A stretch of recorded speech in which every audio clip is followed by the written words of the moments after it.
Hey, and happy Saturday! Gotta love the weekend. How you doing, Pseudo? I'm doing good. Nice sunny day. Yeah, Enjoying it's the day off. It's the weekend. blue skies for a change. We've been having a lot of rain. Still nice, mild weather here. Nothing to complain about. Hey, Board. Hey, Space Ghost, and everybody else lurking in the viewers. How you guys doing? Hope your Saturday is finding you well. Hey, Pookie. How's your Saturday, too? We are short of rage. I'm not sure where he is. I hope he's okay. That's all I hope. So we're going to start by talking about Pathologic 2. You guys remember that game? It was a Pookie request. I know Board was into it. He played the first one. Did you get to catch any of it, Space Ghost? Did you see me play Pathologic 2? Because that was a game. That's not one that Very can be unique. explained. If you didn't see that game and I explain it, you're just going to be like, huh. And it won't make sense. I don't even know if I'd recommend playing it. It's for a very particular audience. Yeah, I can see the mechanics being kind of can halt the fun for a pretty big crowd, but there is definitely a market Oh, yeah, out there for for this sure. For for the sure. kid. I don't know if I would call the game fun. I've been calling it an experience. It was quite an experience. Yeah, that's fair. Games don't always have to be fun as the main drive too. They can provide an experience or tell a story or trigger a emotional response. Yep, this one did create some emotional responses, which is always cool when a game can actually evoke emotion within a person. It's a very interesting design to pull that off. It kind of reminds me of a lot of the movies that were kind of popular from the '60s to '80s that weren't really it was kind of the counterculture to a lot of the fun, uh, high spirited westerns and action movies where the deep like kind of dramas that really kind of made you think and tar at your heartstrings. Like no one's going to be like, oh, I'm gonna watch Schindler's List for fun. It's not the movie you watch to have fun. It's a movie to have an experience through, kind of a thing. And I feel like it's kind of the same idea through this game, where it's not always going to be fun, but it's definitely an experience that you can have. That's an absolutely fair comparison. Absolutely fair comparison. Good analogy. It's also essentially a walking, talking Russian novel. Yeah, Is it's really what that it is. that theater. I can't remember the style of theater it is, but it definitely feels like you're going through those like a play, almost Yes. like an epic. Yes. So let's dive in to the actual review a little bit. Hey, look, the title's right. The go live was right. I got things. I didn't have to correct anything this time. The only thing that went wrong is a rage wasn't here. So at least something went wrong. We're par for the course. World building. Now it's going to be a consensus of 2, unfortunately. We like to get a consensus of 3, so I need your guys' input on this as well. I need to know what you think for world building. Was it good, okay, or bad? I know where I'm going. I'll let Pseudo say where he's going. I'll wait till I get at least one response from the chat. Keep you guys active out there, and then I'll let you know what I thought. Yeah, it's a bit hard for me because like I was involved. I watched most of the streams and I've actually had a few friends play through it, and it's definitely a different experience when you go through it yourself. And it part of me, like, I have to watch myself because sometimes when a game is just got at such a unique world, I automatically just want to give it good world building because it's different and unique. But just because it's different and unique doesn't mean it was always done well.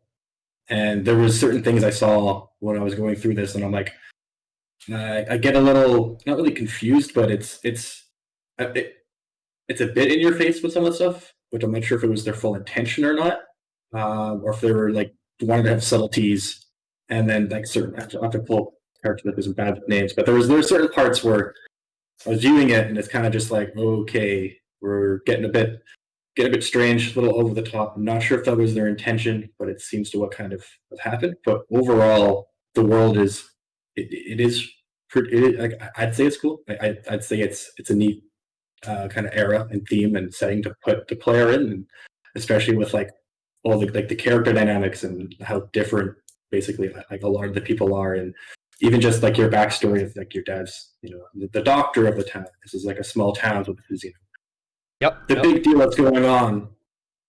So it's hard for me to say one way or another, but I'm good leading to okay.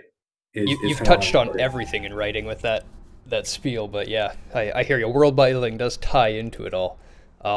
Yeah, I'm thoroughly of the good mind in it. I got a rich and vivid feel for the world. You're thrown into it right away. They start using strange and foreign words, which are never explained to you, but you understand by the end of the game anyway. You feel as though you've become part of this society and learned about it. You know the layout of the town. You know where things are. You feel at home in certain areas. It's everything about it just felt real and flushed out, and the details were taken care of. It was a very fluid and vivid feeling world to be in. It's a small world. It's the size of a town, but it was really well built. Yeah, it is. It is a kind of hard for words here, but just like even it bumps between like the comfortable setting of like a small town atmosphere and the kind of uneasiness of just like a strange new land, and it blends the two together to the point where like you're in this small community and like you're part of it, but at the same time the strange stuff's going on, and a lot of the stuff that isn't explained, like you said, and it makes you can kind of feel uneasy, and it kind of prevents you from getting that like sensibility of belonging. And Pookie very much agrees. So at least we got our third. Somebody had to say something. Thank you, Pookie. Characters. I don't even think we need to discuss characters a ton. I mean, we should talk about them, but it's not going to be a discussion. We probably just all agree that the characters were good, right? It's one of the strongest parts of this. There's no arguments? No arguments? Nobody disagrees? Okay, good. There is, yeah. Characters are human, flawed, with their own goals. You don't disagree. Excellent. With their own goals and desires. Desires is the word I'm looking for. Yeah, it was nice to see that. Like, what kind of happens with a lot of these games is, they kind of make a checklist of tropes and themes they want to cover, and then they start kind of then filling it in. But I didn't really get that too much with this. There, of course, is always going to be, certain characters that have traits from certain tropes, but it was hard all the time just to be like, all right, this is, specifically, the always super bad guy. Everyone has, their flaws, and they're like this. I think their own desires. They have their kind of unique personalities. It was hard just to kind of see someone and be able to like apply a label from other kind of media to them too much, but at least they did still use stereotyping very, very well. Every single one of their characters fell into a core and single prominent stereotype, but stereotyping doesn't determine how a character is written. It determines a general structure, and a lot of people will take that general structure and just keep it very hollow. You don't need to do that. They did it very well. They gave it depth. They gave it humanity. You have to include flaws as well as positives. There must be reason and logic in some psychology that shows that they think they're doing the right thing. Almost nobody sets out to do the wrong thing. There is always that Joker out there that wants to watch the world burn. That is an archetype, but it's rare and it's not used often. And when it is used, it's usually not used well. Yeah, it's like as you said, it's like the stereotypes and like the tropes are there, but it's definitely not as kind of in your face. They definitely blend it well, and like I said, it comes down to like the writing and the characters were written well, and like I said, that their flaws and their individual like personalities, and it was nice to see. And I find sometimes with games that get really kind of narrative driven, you talk to certain people and you're like, oh, I know exactly what your personality is going to be 2 sentences in. Like you're the same character that I've played in like 4 of the games, where this game, everyone you talk to, you're like, I have to actually like pay attention to kind of figure out what you're about and what is going on here. They still had that here and there, but it's believable where they use it, and that does happen in real life. Like, you know, there are still people you meet and you're like, yeah, I get who you are. Definitely, yeah. You can't have it be like so. You can't do like a M Night Shyamalan twist on every Everything. character. Yeah. Like, turn up everyone, because then like there's certain things that like just it's human nature we can categorize and we get used to, and that's how we approach certain things. So it's nice to expose it. My thing is like there's certain. I'm trying to think of other examples in narratives. A bad an example of that kind of falls into that is like the follow characters or like that, where you'll meet someone and first 2 times you talk to them, you're like, I know basically everything about you. Your backstory isn't going to be too surprising. Whereas these games, like you like, I kind of get it just of what you are, but there's still going to be unique kind of little tidbits of stuff that you find out from here and there that kind of keep you on your toes of what actually is going on with this character. Yeah, they'll still be able to surprise you once in a while, I think is what you're trying to go for there. One of my examples for what I'm talking about with them still having that stereotype is Big Vlad. If you remember Big Vlad's character. Yeah. He's quite stereotyped. He's all about the money, doesn't care about the people, all about the corporation. 99% of the time you talk to him, you're pretty sure how he's going to act. But like I said, he can still surprise you once in a while. He went and took the place of his son and willingly died in order to save his son. I didn't expect that. So there's the depth and the texture we're talking about with those characters, where even though he's entirely stereotyped, he still has a side of humanity, and he still has his own reasoning. He's doing the town a favor. He's helping the town succeed. Nobody in the town would be able to survive if he wasn't doing what he's doing in his mind. That's how he justifies enslaving these primitive tribal people who were really just out in a field suffering in the cold in his mind anyway, who he's put in a house. He's still a piece of shit though. Yeah. Storyline. Pookie, it was your game. What do you think of the storyline? Okay, good or bad?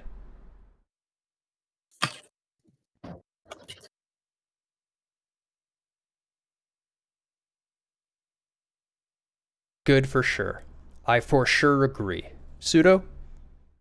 Yeah, I'd say it would be hard to not go good in this, especially since it's like what makes this game kind of what encapsulates it. Because like we were saying earlier, like the mechanics aren't really there to be fun. Yeah.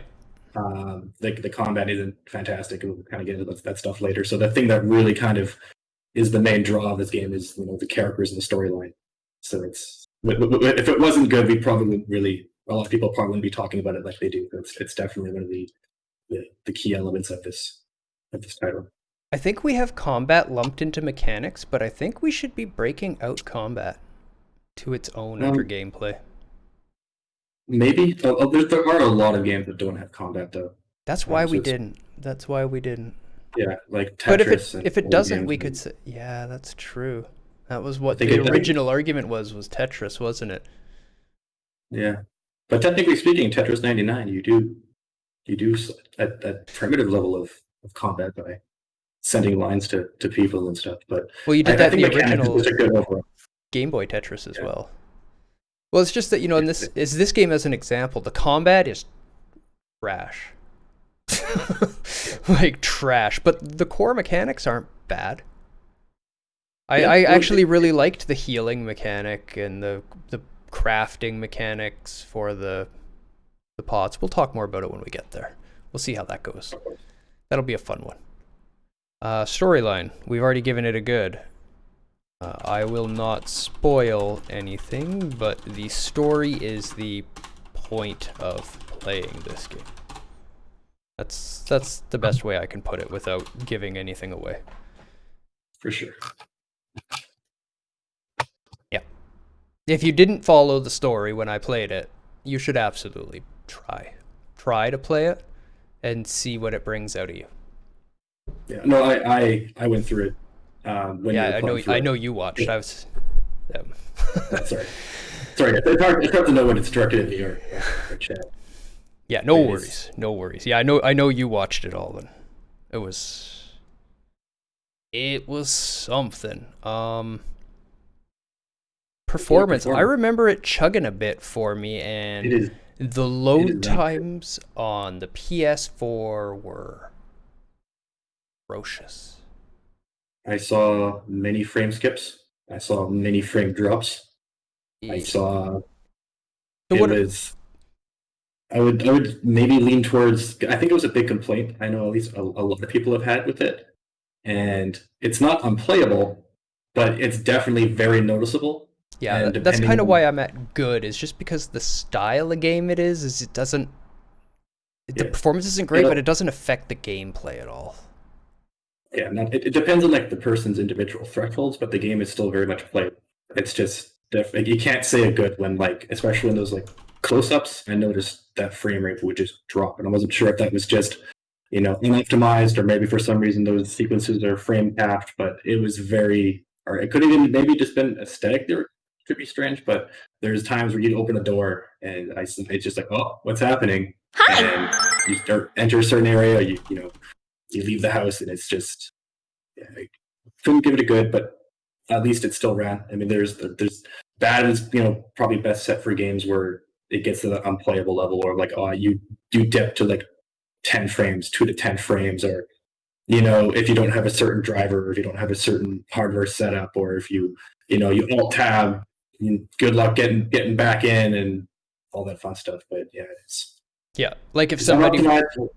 Sorry, but if somebody were to make a Souls-like and have like 10 FPS dips in the middle of combat, that would be bad. Yeah. That would get you killed every time. Hey, Val, welcome.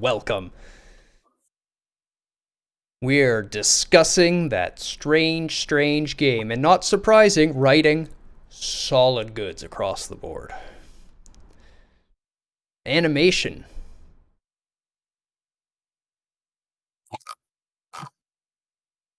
If I remember people moving around, they were a little rigid. Yeah, a lot of asset and model wise. It's hard. It's without diving too deep and finding out from like a dev log if that was like intention or not. It doesn't fully seem to be, because it could be aesthetic they go for, but it kind of just seems like it was just limitations. I think it's more limited. I think they could have gotten the aesthetic and still had good animations. Yeah, smooth, for sure. And clean transitions, nice organic walking. And then things such as the fighting, it looked pretty silly, and like both you throwing the punches and people getting hit and you getting hit was it felt a bit dated, and that might be because it was an older game that was then kind of remade as a sequel, and they might have kept some things for certain reasons, but it definitely could have had some improvements there, in my opinion. Yeah, I think it all just stems from it being a indie game, and them just not having the budget and the experience to do better yet. And I'm giving it an okay. It wasn't horrible, but it was far from beautiful on the animations. They were serviceable. Yeah. Hey, Lo, how's it going? Got service up here now. Guess they put a cell tower up finally. Excellent. They reused the same canned animations on characters' faces when you were talking to NPCs too, and I'm okay with that. The same canned animations on the faces is fine, and asset reuse is standard and actually encouraged because it reduces the cost to the game. Don't make it too atrocious. Yeah, it's still very much playable. It's not like every time you talk or fight or someone, you're just like, this is ridiculous. It's not like there's no animation clipping. There's no, any obvious flaws. It's just, of course, like I said, if it's reused, it's just a bit dated. So it's something that just could be improved. I did note, Pookie, that it has very long load times and is unoptimized in many places. It still doesn't detract from the core gameplay, but if you don't like sitting there and waiting for the load time, then yeah, it's definitely something to pay attention to. Eating some tortillas with butter and cinnamon and sugar. Yeah, that sounds pretty good. Yeah. I've only ever had that on toast. Never thought about putting it on tortillas. Yeah, me too. That sounds delicious. The animation was passable. Some of the movement is rigid and lacks organic movement. Did not ruin the experience, but it was not very pretty.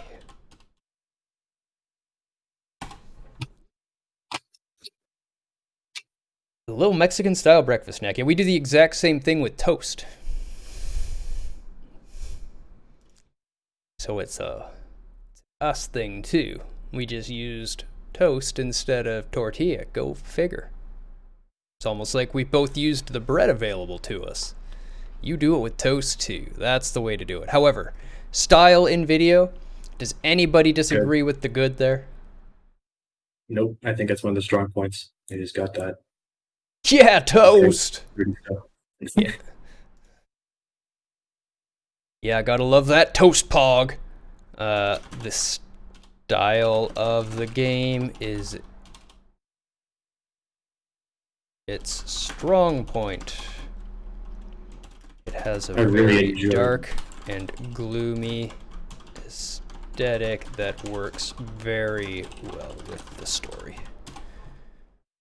I really enjoyed some of those character close-ups and like the models and the kind of just the style they chose for them. Where like it when you first start playing, a lot of it's just people, and then you start talking to them, and I'm like, what is this thing? But it's not really something that's that abnormal in this world. It's a bit, but like it's to us, it gives us the kind of uncanny feeling of like this is strange. Oh but yeah, it was well done. It was they were very unique, and it makes you very intrigued to like what is this thing? Like what I want to know more. the setting did a very good job of instilling bleakness. Yes, especially after the plague starts and all the areas start getting dark and everything starts getting run down and the houses start disappearing and people start getting burned in the streets by maniacs with Molotovs. That was a crazy game, man. Musical score. Don't remember a lot of music. The music that was in it was very simple. But the music that was in it being simple fit the time period and the small, simple town pretty perfectly, too. Maybe I didn't notice too much about the music, which is kind of falls into our okay category. Yeah. Like they could have definitely had some parts where they just have such a great track that really just instills the mood that you notice when those tracks are around and when like a game has a really good musical score. Oh yeah. You can really it definitely sticks out. But yeah, it definitely wasn't bad. I mean, it was definitely themed well. It was yeah, I'm well. with you. It's still okay. If you're thinking and arguing that it should be a good, my comparison would be to the next game we're going to be talking about, which also does not have music in much of its place and has a cut down score, Dark Souls. But when it does have music, you remember. And when it doesn't have music, like this game, it's to set mood. It's to set a feeling of bleak desolation.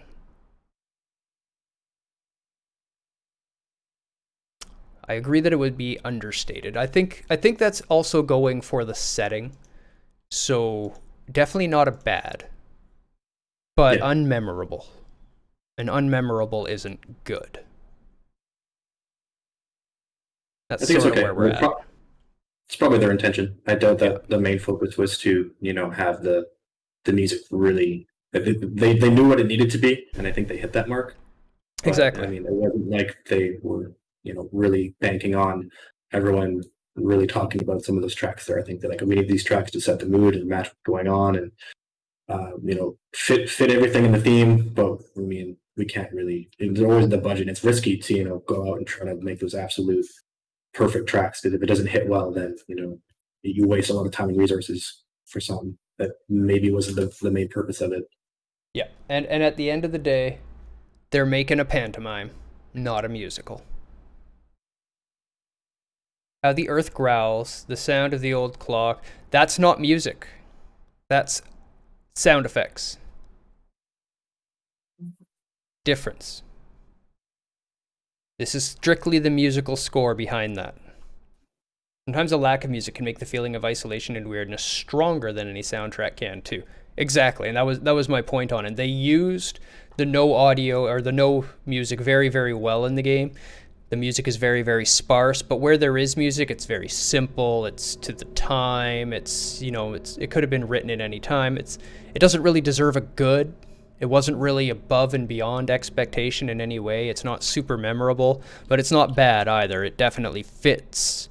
It's in the right places. It's not where it shouldn't be. It's a nice medium. A solid okay game is still very playable.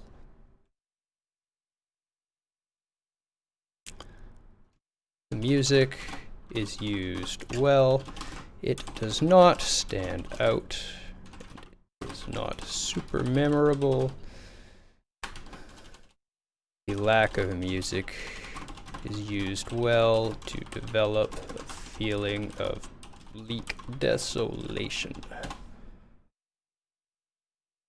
Voice acting. There wasn't a lot of it, but I remember enjoying what there was. I don't know if I enjoyed it because I didn't have to read, or if it was good.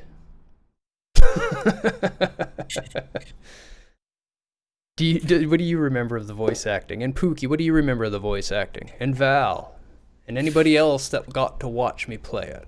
I need to know what you thought of it. Remember Rage saying it was not very good.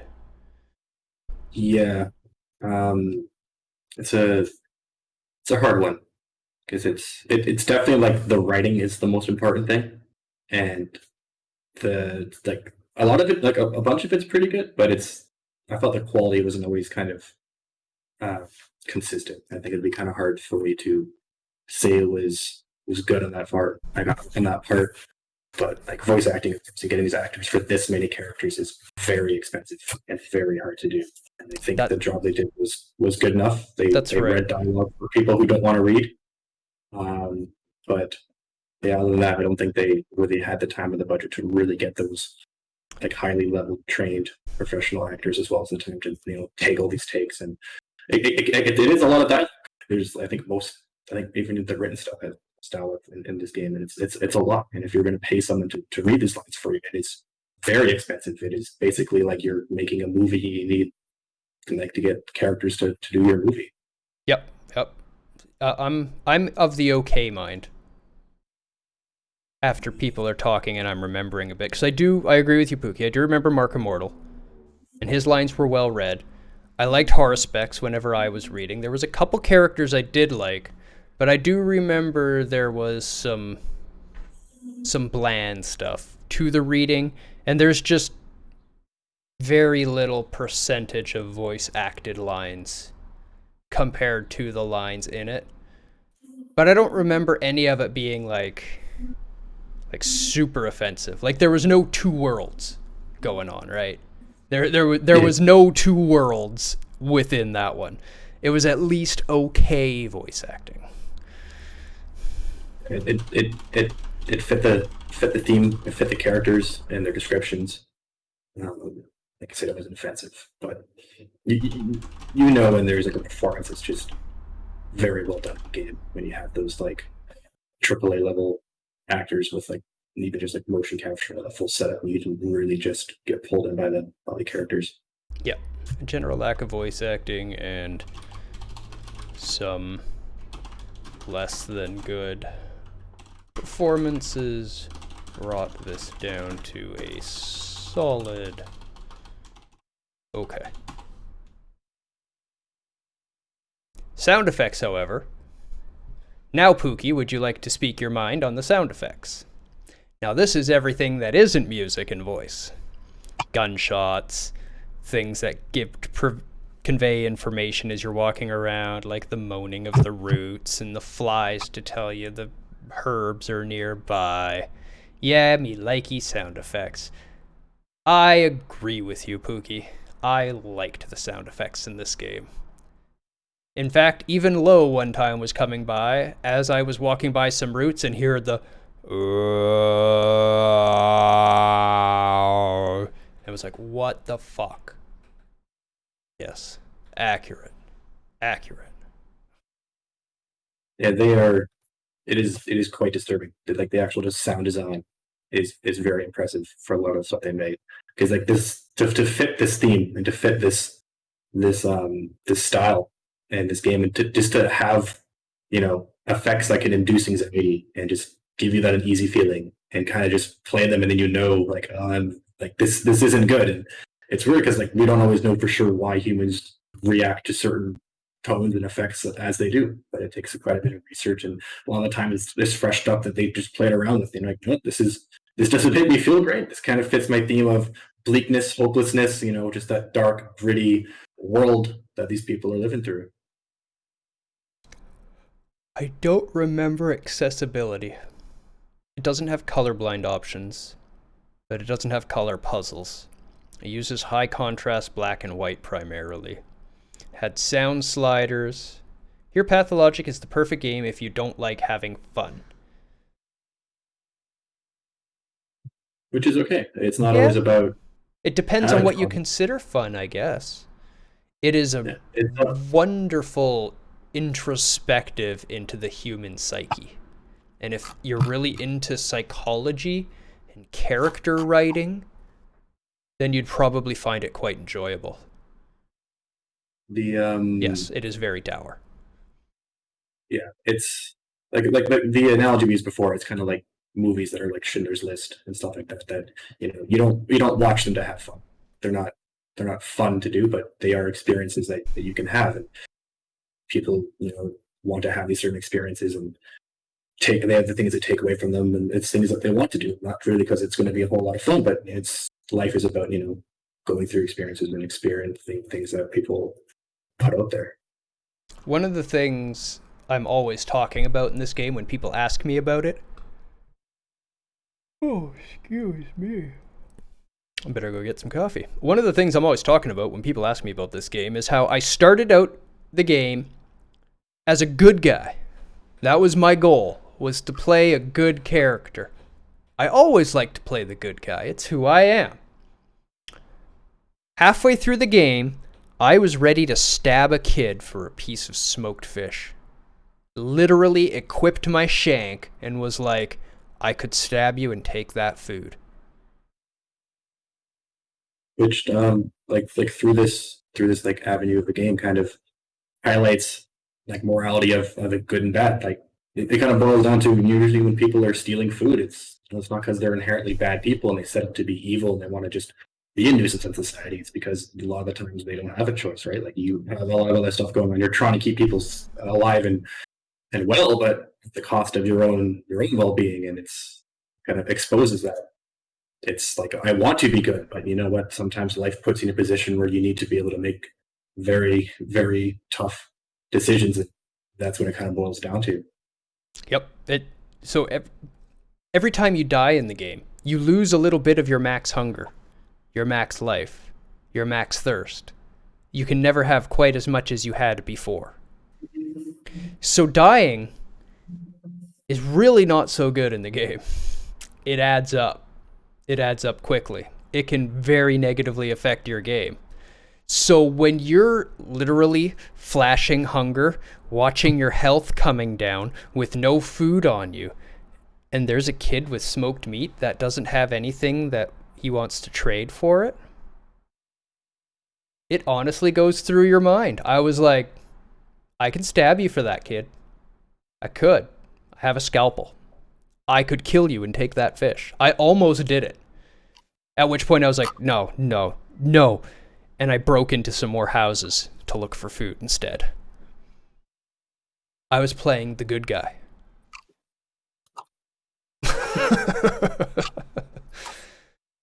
What a game. What a game. Accessibility. I'm going to say okay. I'm going to say okay because it's not really doing anything. It does have key rebinding, if I remember right. It had individual audio sliders. It had subtitles. Everything was written anyway. There was no just audio. There wasn't real cutscenes or anything. Yeah, I think okay probably suits it. As long as it has like the audio sliders and subtitles, it's kind of like the minimum that it needs. And if they don't have that, then it's usually would give it a bad. Yeah, the only thing I can think of that might cause it is I don't think they had subtitles for stuff like the buzzing of the bees and the moaning of the earth.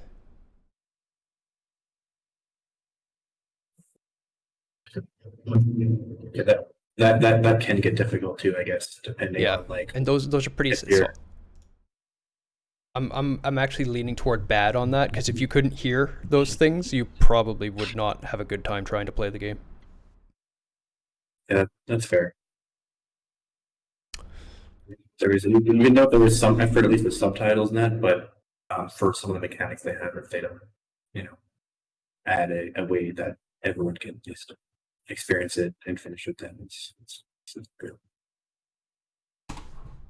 That's the main bad. Starting to see some things in DS2 that you don't like, and you'll continue to see those types of things, and maybe even some more, and maybe we can talk about that more once we get into Dark Souls. Mechanics. Bad. Maybe it's kind of like all over the place because there's quite okay. Mechanics okay, and the bad will go to the control. Yeah, that because I think definitely like the combat is not great. It looked pretty terrible. It is very very very rough. But the other mechanics such as like the actual interaction with characters, so the healing. Yeah. The doctorate stuff. The doctoring stuff is very well done. Yeah, that was well. I do like that more games are including options for sound subtitles now. I agree, Val. I also really, really, really like to see all of the colorblind options that are coming in, where like Doom Eternal had different colorblind profiles. So if you have different types of colorblindness, it'll swap the color palettes to help you differentiate between different contrasts. Good job, id. First-person melee combat is still one of the hardest things to do well in gaming, it seems. Not only is it hard to do well, I don't think it can be done as well as third person. I just don't think it can.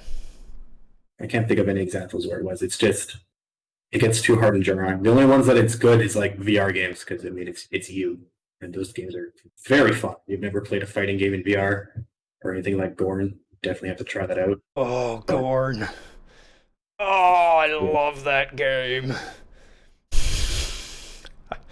As soon as I have room to set up my VR, I promise you guys, I will stream some Gorn. You can watch me flail about in VR. I'll do a green screen around where my suit is, and then I can just green screen myself flailing on top of the video. It'll be wonderful. Snow, how you doing? Happy Saturday. We're trashing on Pathologic 2's gameplay right now. We've already praised and praised and praised its writing for 40 minutes. It's time to poo-poo a little bit. Hey, Raven. Howdy, howdy. Combat is very generic first-person combat. The saving grace is the doctor mechanics of brewing different cures to boost immunity and boost immunity and cure infection. So you can't really cure it, you can just fight it, but we'll say cure. Bugs are bad. Would we consider the resource management a mechanic? Do you mean the survival? Kind of, like, yeah, like you have to, manage a lot of stuff. There's a lot of micromanaging in that game. It's definitely not for everyone. I think that's one of the reasons why I wouldn't really be too keen on it, because I'm very bad at micromanaging. But for someone as yourself, like you did a fairly good job at it. But it's probably something we should talk about. That mechanics may not be for everyone. If someone's looking for more of like a first person bit of a fighter, and it's not really going to be what it is. The strongest thing is definitely, brewing the cures, as well as the survival mechanics and resource micromanagement of your surroundings. But, yeah, I think they did a pretty good job of making you feel like you never have enough. You're never safe. You always have to like figure out where your next meal is, your next healing, your next, even just like trying to make sure that you can protect yourself. Yeah, no, I'm absolutely with you, and it won't be for everyone. And it wasn't fun for me necessarily, but it was definitely part of the experience, and it added to the overall gameplay immensely. Can we move on to bugs? Yes. Can we agree that the bugs were bad? Yes. Very unoptimized game. The AI is so fragile, it is broken by opening a door. No joke. Is there anything more we can say than that? Probably. Literally half the time I was in a house, I open a door, come here! Yeah, I've definitely heard of some game-breaking bugs. Where is people?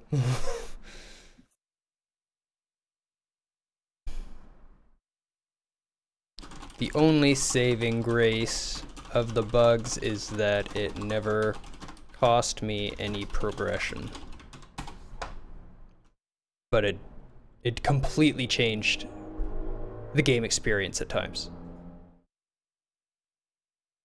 Did it crash on you? I remember if it crashed on you or not.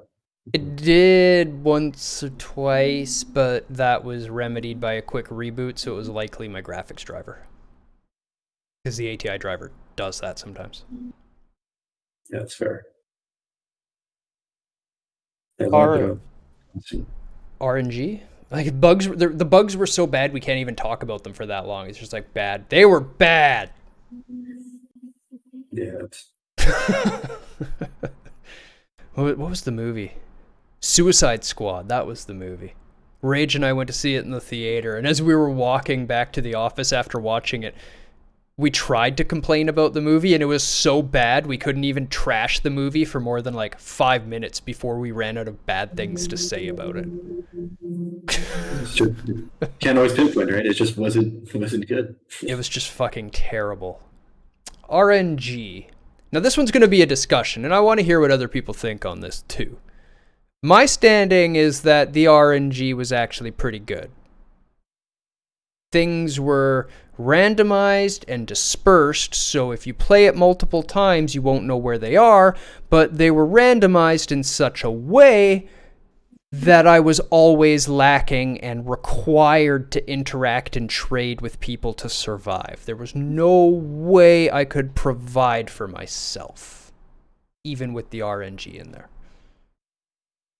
How do you feel about the kind of infected rate and survival rates of a lot of the characters? Because I'm assuming that was probably RNG. It seemed to be. You don't really know what's going to happen. That pendulum kind of swings back and forth, and then you find out kind of what happened. It is RNG, but it's also influenceable RNG.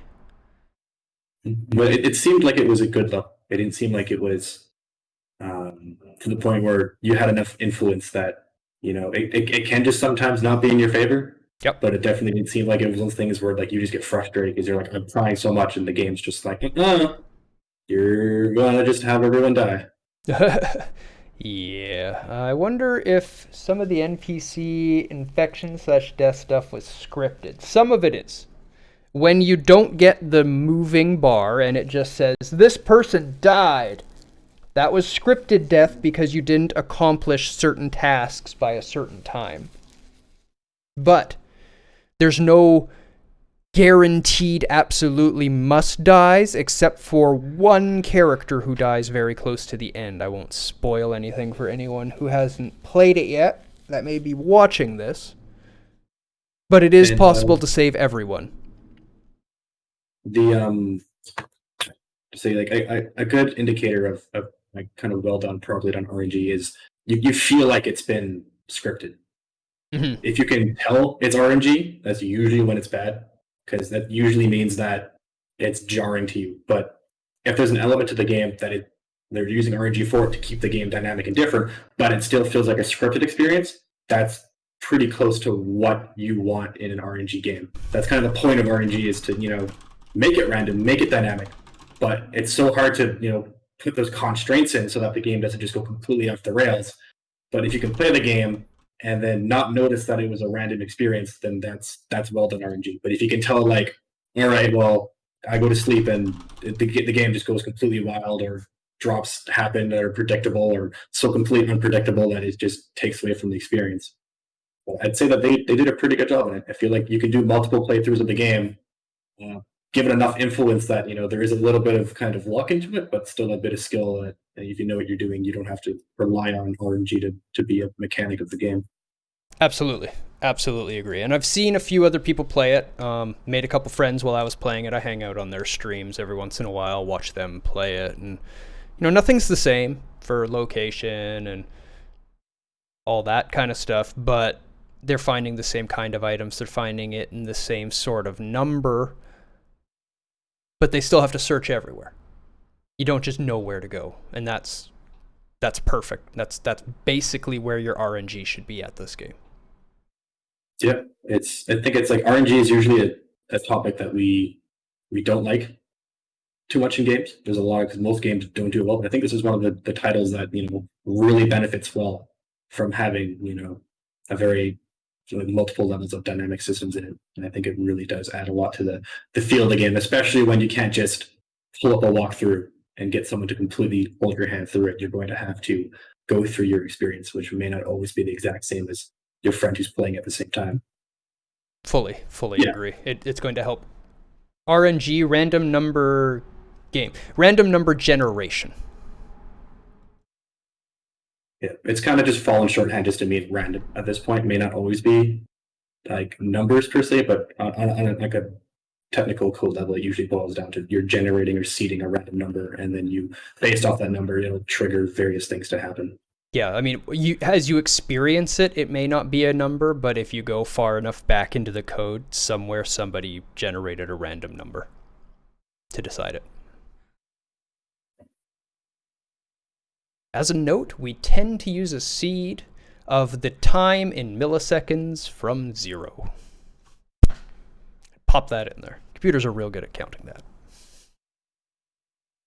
Hopefully. They usually have it stored, but yeah. There is that 32-bit deadline coming. Yep, that's coming. It's going to be a thing. Think of it as making or failing saving throws. Yep, pretty much. And yeah, exactly. Well, actually, exactly what it is, and that the RNG to a saving throw is 1d20. It's a number from 1 to 20. Control, I already have bad highlighted, but does anybody argue with me that the game had bad control? Has anybody played it and no, that game was great for control? No? Good. Yeah, like actual control of the character and stuff, but it seems like to break down some of the finer stuff, dialogue and inventory and the healing stuff, it seemed like it was okay. The healing control was good. I agree. Yeah, it was well done. Yeah, there were at least some parts that were okay, but overall, it was, even just watching it, you can feel it, and that's never a good sign. When you can watch someone run around in a game and you can feel the heavy and the fleetiness and the frustration of trying to hit someone. It's it's rough, but at least when it comes down to menus and interaction, at least it was done okay. I've definitely seen some games where you You try to click and drag stuff, and the hitboxes for clicking are bad, and even at least they did some stuff. Fair enough. They did inventory well enough, but inventory is not that hard to do. It's not one of the more complicated things. They did menus well, but menus, again, control-wise, menus are not hard to do well. UI, UX is difficult on a menu, but control is not something that's difficult to do on a menu. Up goes up, down goes down. I've seen people mess it up, but that's a whole other story, and I have the whole discussion on how can you mess up a menu control. But the combat was just atrocious. The only thing that made combat even passable in this game is the ridiculous hitboxes. I'm sure I was nowhere near those enemies when my hits were colliding, but I learned that uppercut had a great big AoE around it, and I could just get reasonably close to running into them, and it'll hit them and knock them back, and I'm safe. And the rest of the game was just uppercut. Uppercut. Yeah, those uppercuts were hilarious. I know we were just dropping in and stream, and some dude walks up to you and you throw this uppercut that, doesn't go, basically, it ends before his face, and the next thing you know, he just drops. Oh, neat. That's cool. But it can be hard to do, especially if it kind of boils down to, we're talking about how like first person games in combat, because it boils on a technical level. When you're drawing that camera and you're drawing those things in, to keep perspective the same and to have the hitbox the same is very hard. Oh yeah, especially when it's just a single view and not like two eyes with depth. So if they wanted to use actual realistic models and put that stuff out, it would actually kind of look a bit strange. But there's ways around tweaking that to make it fit better and feel better than whatever the hell they did. Is this that Sherlock Holmes Strange Pest game you played recently where you were talking about? Yeah, not really Sherlock Holmes, less detective, more doctor. But yeah, very, very strange. It's like playing a Russian novel. And hey, Incaria, welcome. Yes, bleak, dystopian. Hi! Everybody is doomed to die. Go have fun. Yeah, that's a Russian novel. Doomed. The control was terrible. Were you on mouse and keyboard or controller? Mouse and keyboard. The control in combat was terrible. Menus are passable, though not the hardest thing to make. Or any FromSoft game. More depth, though. This game had a lot of depth, but I still think there was more depth than in Bloodborne and Dark Souls. Whereas this game is random, hey, I found a herb. In Dark Souls, it would have been, why is this herb growing here? That's the difference. Controller combat. I was talking about the hitbox of the bosses in Bloodborne. Maybe. At least compared to most soft games. Could be. Though their hitboxes are better than any. They're not perfect, but for how fast they manage to do the calculations on their hitboxes and how crazy some of the movements and shapes are, I'm pretty amazed with how accurate they got it. Yeah, for sure.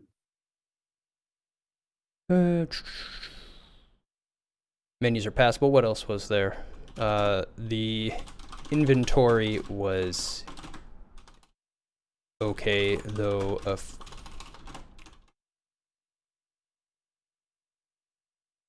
quick move into storage would have been nice. Having to pick up and manually move my things from inventory to storage in my house all the time was a pain in the ass. Other than that, I was happy with it. So, as a summary, we have a good. Lurking doing graphical stuff. Enjoy, Incaria. We have a solid good on the writing. And nobody can argue that there's a solid good on that game's writing. And if you like a game with some good writing and characters, you should absolutely play this game. Absolutely. The video is okay. I think that's fair. The audio is okay. I again think that's fair. And the gameplay gets bad. And I honestly still think that's fair. That's fair. Yeah, most definitely. Doesn't mean it's not an enjoyable experience or not a thing to play, but you do have to know what you're getting into, and it's definitely going to be frustrating. Yeah. You're not going to be there for the physical combat and mechanics, but you definitely what will keep you there is the story. Yeah, if you're looking for a Souls-like and you want some complex mechanics and combat and fantastic control, not your game. Not your game. You could definitely tell the combat was an afterthought in that game. Yeah, actually, when it came up when we were talking about it, and somebody pointed out that the developers had said in an interview, when asked about it, that he's a doctor, and you shouldn't expect him to be able to fight well. He's been learning how to heal people, not how to fight. And that's fair enough for his combat skill, but that doesn't explain the janky-ass combat at all. Yeah, you can do like restricted combat and like player bad combat without just making the control bad. It's kind of a bit of an excuse there. I mean, you can there's ways you can do that and have it just be like I feel like this game might have actually been okay with a different avenue of combat. I don't think it needed to be like a first person beat 'em up. I think they kind of could have went a different way with it. And, like, I don't know if that really added a whole lot to the experience. I think it could have maybe been more of an avoidance. They could have focused maybe more on, conflict resolution, avoidance, maybe like deflecting, blocking, disarming, calling attention, or even just like other as bad as it is, like I don't like quick time stuff. I feel like if they just put in something that was a bit easier to block prey system rather than just like you spam uppercuts until he falls down, I think would have been better. Yeah, I honestly would have rather David caged the combat than what they had. I actually love what you were talking about, him not being able to fight at all, if that's your thing. If you can't program combat, then stop trying to program combat. Make the player run. Make the player call guards. Make the player get other people to defend him. Make the player more reliant on the townspeople. That actually sounds like a great idea. Craft things like mace.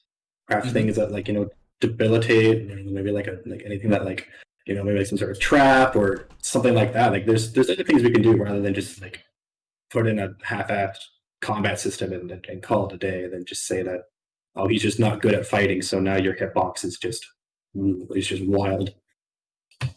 Yeah, I'm in agreement. I actually really like that calling for the guards idea. That's my favorite one that you came up with there. That's spot on. Just help, help, help, running for help. And you know what? They could have used how liked you are in the area, since they're already tracking that, for how quickly the guards will respond to you. If you're like well respected and calling for help because you haven't been breaking into places, they'll come help you quickly. If you've been breaking into houses and you've been a shithead, they don't help you. You have to run for your life and go hide. It definitely could have expanded all of those mechanics. I think it fits the theme too of that helplessness, right? It does. Like it makes sense that if you're in a desperate time, it makes sense that if you're a doctor, you don't know how to defend yourself too well, and that's the situation a lot of people find themselves in, where they're vulnerable. And it's a game that I found that does that really well. Also, ones I played with like the Alien Isolation series, like that alien is just invincible. You can't fight it. And it just makes you feel so vulnerable when it shows up. You're like, that's where the terror comes from. That's the uneasiness of like, you're trying to go from point A to point B, but what happens if these things show up that I can't, that you can't fight, which is realistic for a lot of people. Like if you're living in these desperate times where there's people roaming the streets and gangs that want to just rob you, you're not going to be like, oh, I'm going to throw him some uppercuts, take him on 1v3 and carry on my merry day. It's going to be like, no, I'm going to be careful and try to plan out what's going on and make sure that I don't walk into a situation that I'm not going to walk out of. And once again, small budget, smaller scope, but definitely some room for improvement there. Well, here's the thing is, some of the ideas we've been talking about wouldn't have been a ton of work to implement. It would have saved them a lot of work on the combat side that they've been working on as it is, and I think it would have made it a better game. I think there's a Yeah. lot of room for improvement there. A lot of room for improvement there. I like what they've done, but I think they should go back to the drawing table, take a look at what their weaknesses are as a development team, and really rethink their design plan to work around their weaknesses and work more towards what their strengths are in the writing front. Maybe play Fallout a few more times, 1 and 2, and let the character have a completely non-violent experience where you can actually talk your way out of every battle if you're good enough at it. Yeah, it's also a nice thing to bring up for just game designers who are interested in this. If you have a mechanic that isn't good and you're getting through like halfway through the game cycle and it's still not good, don't be afraid to cut it. That like, just because it feels like it needs to be in there or people want in there, or you feel like it'll be missing if it doesn't have it. Sometimes not having the mechanic versus having the mechanic half-assed or bad, it's better just to not have it. Like if that game just didn't have fighting, and even if it wasn't a full implementation of what we talked about, if it was just you having to run, the game probably would have been better for it. You wouldn't have been, you wouldn't be complaining. You wouldn't have been frustrated. It would have just been a part of the experience. It would have fit the theme of, the complete hopelessness of there's these people, causing me issues. They would have had to tweak, of course. Many there were, but it's one of those things where you can't be afraid to cut out mechanics that are bad. Like if they just cut it, it saves them a lot of work, as Daz was saying. They don't necessarily have to redo or re-implement a bunch of stuff, but it's if you just leave something in there that isn't good, you can't be surprised when people start calling it out and saying like why is this like this. There's always an easy excuse to apply to it. And some of the most iconic things in gaming have been implemented due to necessity, not due to design. If Outlast had combat, I'm sure it would suck. I 100% agree with you, Board. Combat would have completely ruined that game. That is an excellent example, because that game is pretty good. And I think if it had combat, it would have completely ruined that theme of having to, avoid and run for a lot of that stuff. It would have, got kind of cheesy. It's really hard to do, like you said, first person fighting, let alone first person fighting after that thing. You would have found some way to cheese it by, vaulting over a bench and then smacking him when he's coming as he comes across, and you vaulting back over it. I wouldn't be surprised if maybe they had combat in there for a bit and then they took it out. It's things that happens, and it's a very hard decision to make, especially as a game designer, because you kind of get into that sunken cost policy of just we've already put so much time and effort to it, and why would we cut it out now? We can just keep putting more and more resources into it and make it good. Where sometimes it just you could spend so much time and money on trying to put combat into Outlast, and I think that it would just not be as good if you just didn't have it at all. I 100% agree. Actually, that game came to mind when you were talking about Alien Isolation. I thought you might name Outlast at that point. Yeah, Outlast would have been a way better example for that. So thank you, Board, for that. Now, I'm going to take just a second to grab an iced coffee.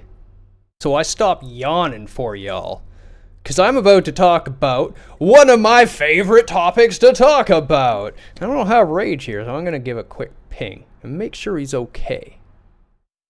So, Pseudo is a little into Dark Souls, but we also have Low, who just finished it. We have Board, who just did ONS.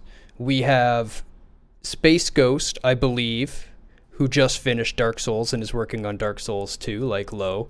Val has definitely played Dark Souls. Pookie has played Dark Souls. Low is also halfway through the second one. So we've got some people that know a thing or two about Dark Souls. So I'm going to let you guys start talking about your favorite things about Dark Souls. Start typing them out. I'm going to go grab a coffee, and when I get back, I'm going to read them, and then I'm going to tell you my favorite things about Dark Souls. I'm going to leave you with Pseudo, who's more than capable of keeping you entertained for a minute.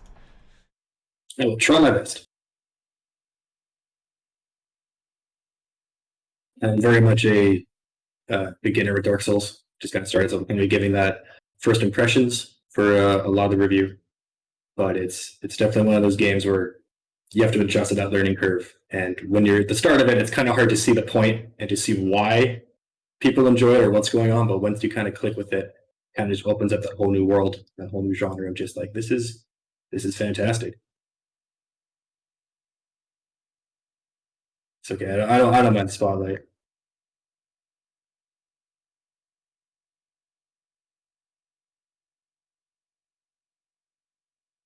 I actually haven't finished Outlast 2. I've been playing it for a little bit. It definitely didn't capture me as much as the first one did. Um, there was, as you're saying, there's a lot of kind of trial and error. I remember trying to find certain paths to take in certain areas of sneaking around and then just getting alerted and killed. Kind of got frustrating. The only issue that I kind of had with Outlast 1 was the immersion breaking of when you do escape. That it was kind of predictable that either he was going to find you or not. And you go into a room with multiple lockers, and he would just always check the one right beside you, and then just leave. And then after, like the first time he does it, it's terrifying. Second time they do it, it's still pretty terrifying. But after a while, you get kind of used to it, and you're like, okay, well, come on, like get in and get out already. Like, the game I brought up before, Alien Isolation, it's not always guaranteed that they're not going to check your locker. You can escape well, and that alien will still just come in and check your locker, and it is terrifying, and you wait with a bated breath for that thing to leave. Um, but at least, yeah, like I said, overall, with at least on this one, you still get that opportunity to, if you can run and juke and hide fast enough, and you get away rather than just being like, nope, try over, try a different route. Boo! Spooky. So spoopy. So, hey Snow, do you mind if I show something off? Is that okay? It's not really mine anymore, I should probably ask. But Pookie just finished this commissioned work, and it's pretty awesome. She was working on it, I was like, yeah, I'm just gonna keep that, okay? That's okay, alright? So let me just grab that before we talk about the Dark Souls.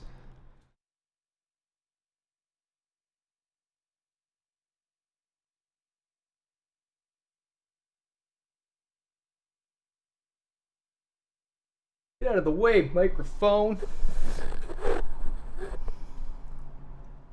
So, as always, hand painted acrylic on a canvas. Nice big size, as you can see. It's awesome. It's fantastic. Nice and sharp pixels. I love it.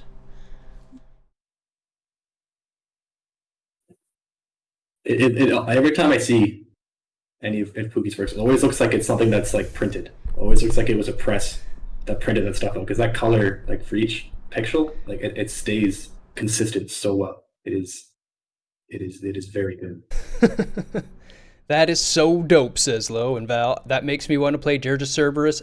Just kidding. Nothing makes somebody want to play Dirge of Cerberus. All right. Dark Souls. World building. What do y'all think of Dark Souls world building? I think it's one of the games that's actually done it very well in the last, I guess, the last while. They've just the way that they actually, not only just like how the world's built, but the way they present everything is just kind of amazing. Something I was not used to.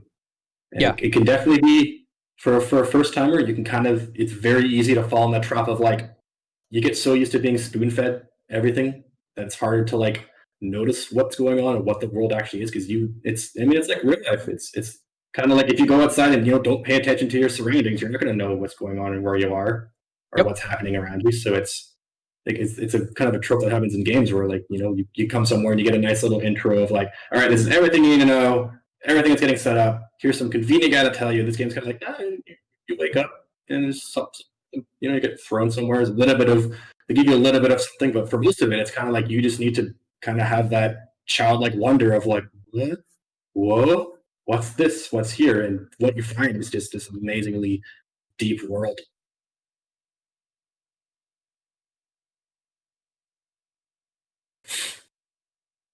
They literally changed the game with this world building, and I would give it more than good if I could.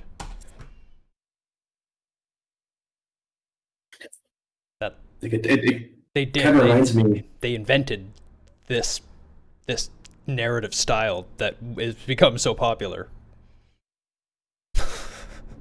Like there's a few things that had similar aspects, but nothing that was as as well as done with this. Because I mean, like even like the original Fallout series definitely had a lot of areas that were, they don't spoon feed you. You have to find everything out, and a lot of tidbits you go through to find. Yep. But on an overall grand scale, that game was still very much spoon fed to you, whereas Dark Souls just.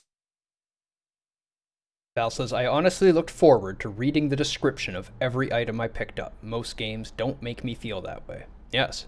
Well, for two reasons. One, most games' items are just items. And in this one, that's where you find the lore of the world.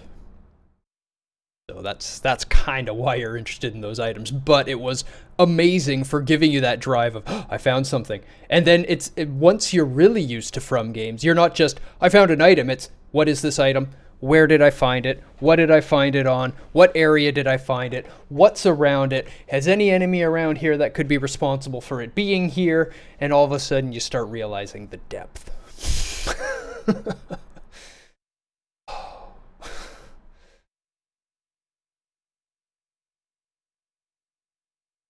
Characters? There are characters in the game. There's not a lot of characters, but there are characters. Have you ever met one, Pseudo? Did you crash, Pseudo? Pseudo crashed. Stopped moving. Well, Pseudo will be back. Characters. He did freeze. Oh, there's the F from Pseudo. Okay.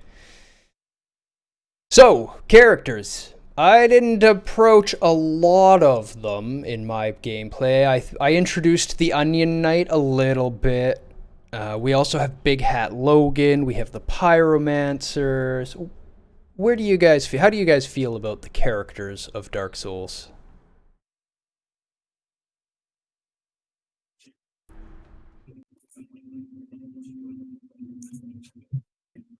Casting Fire Spell on Pseudo.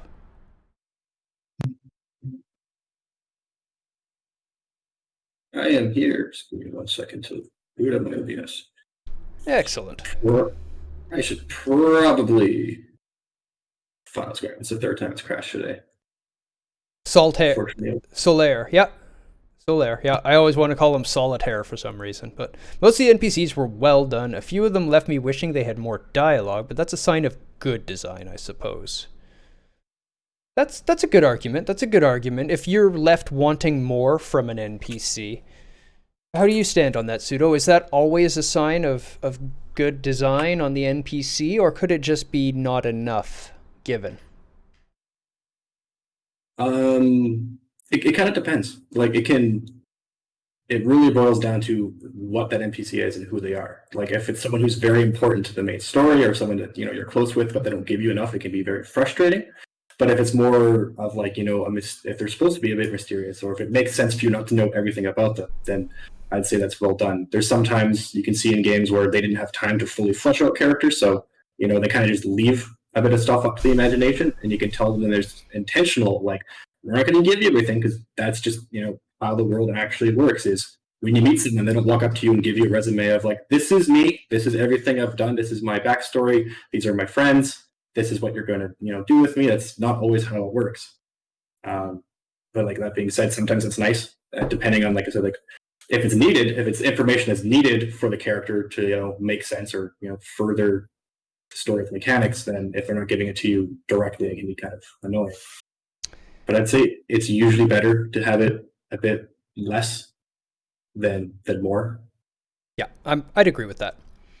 One of my favorite things about the characters in Dark Souls is that every character who directs you on your path to accomplish something for a purpose lies to you to get you to do that.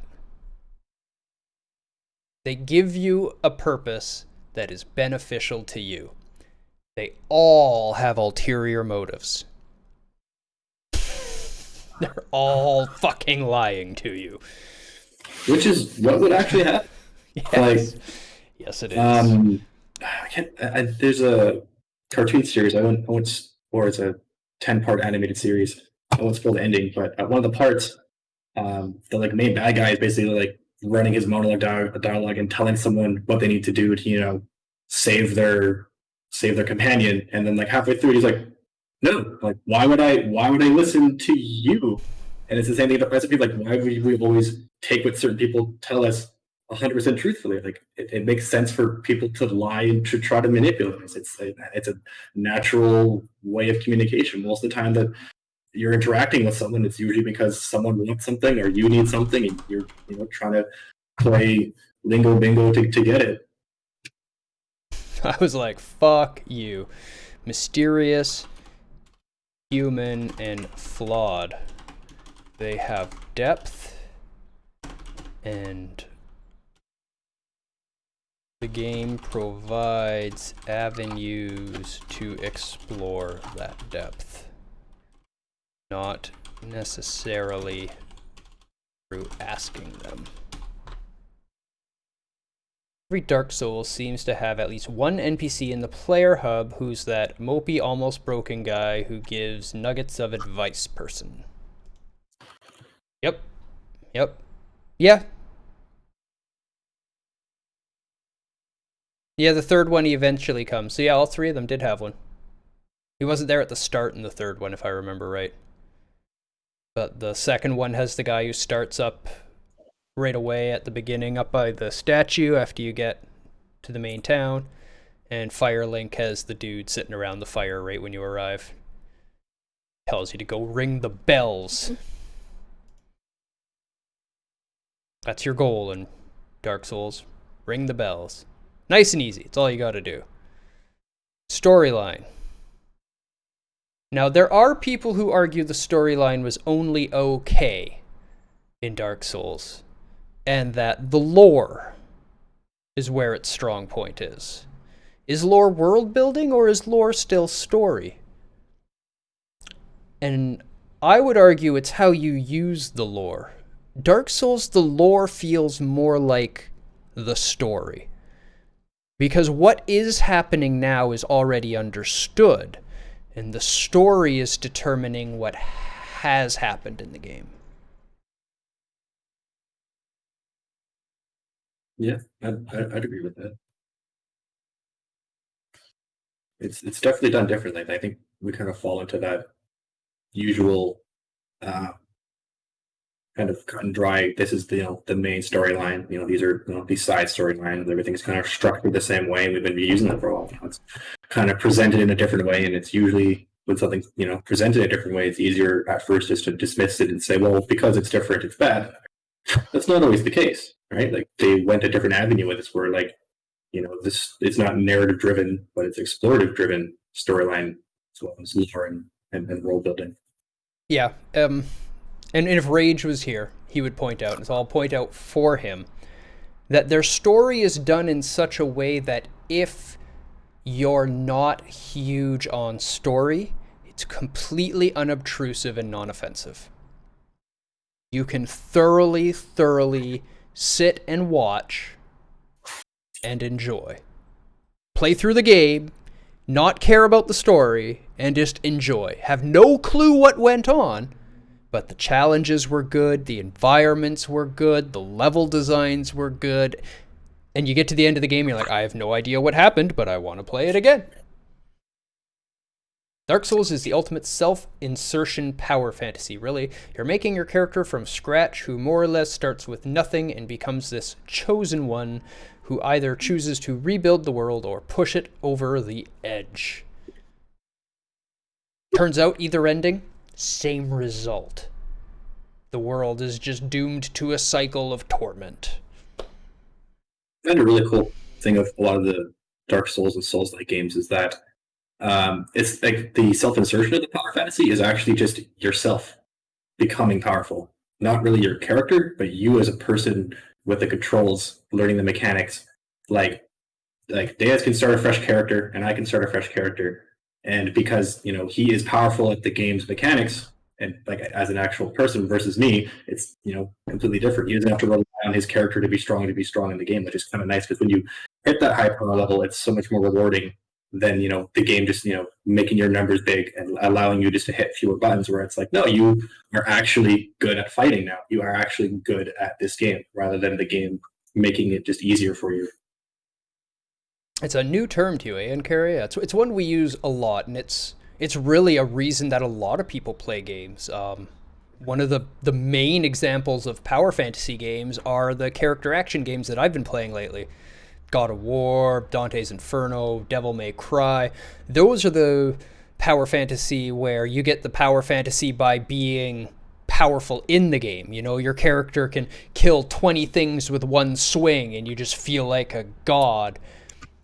We're talking now with Dark Souls, the power fantasy is shifted from the character being powerful to the player actually mastering the mechanics and being powerful and being able to start fresh without building power and still feel like a god because you understand the principles of the game and know that there's also that you know, because you've gotten powerful, you remember the days when you first got there and died to that first fucking hollow on the stairs over and over and over and finally killed him and then got a Molotov in the head and died and he respawned and you had to kill him to get the few souls you had collected back, and now you can just roll through it and kill everything without even getting hit, and it feels so good.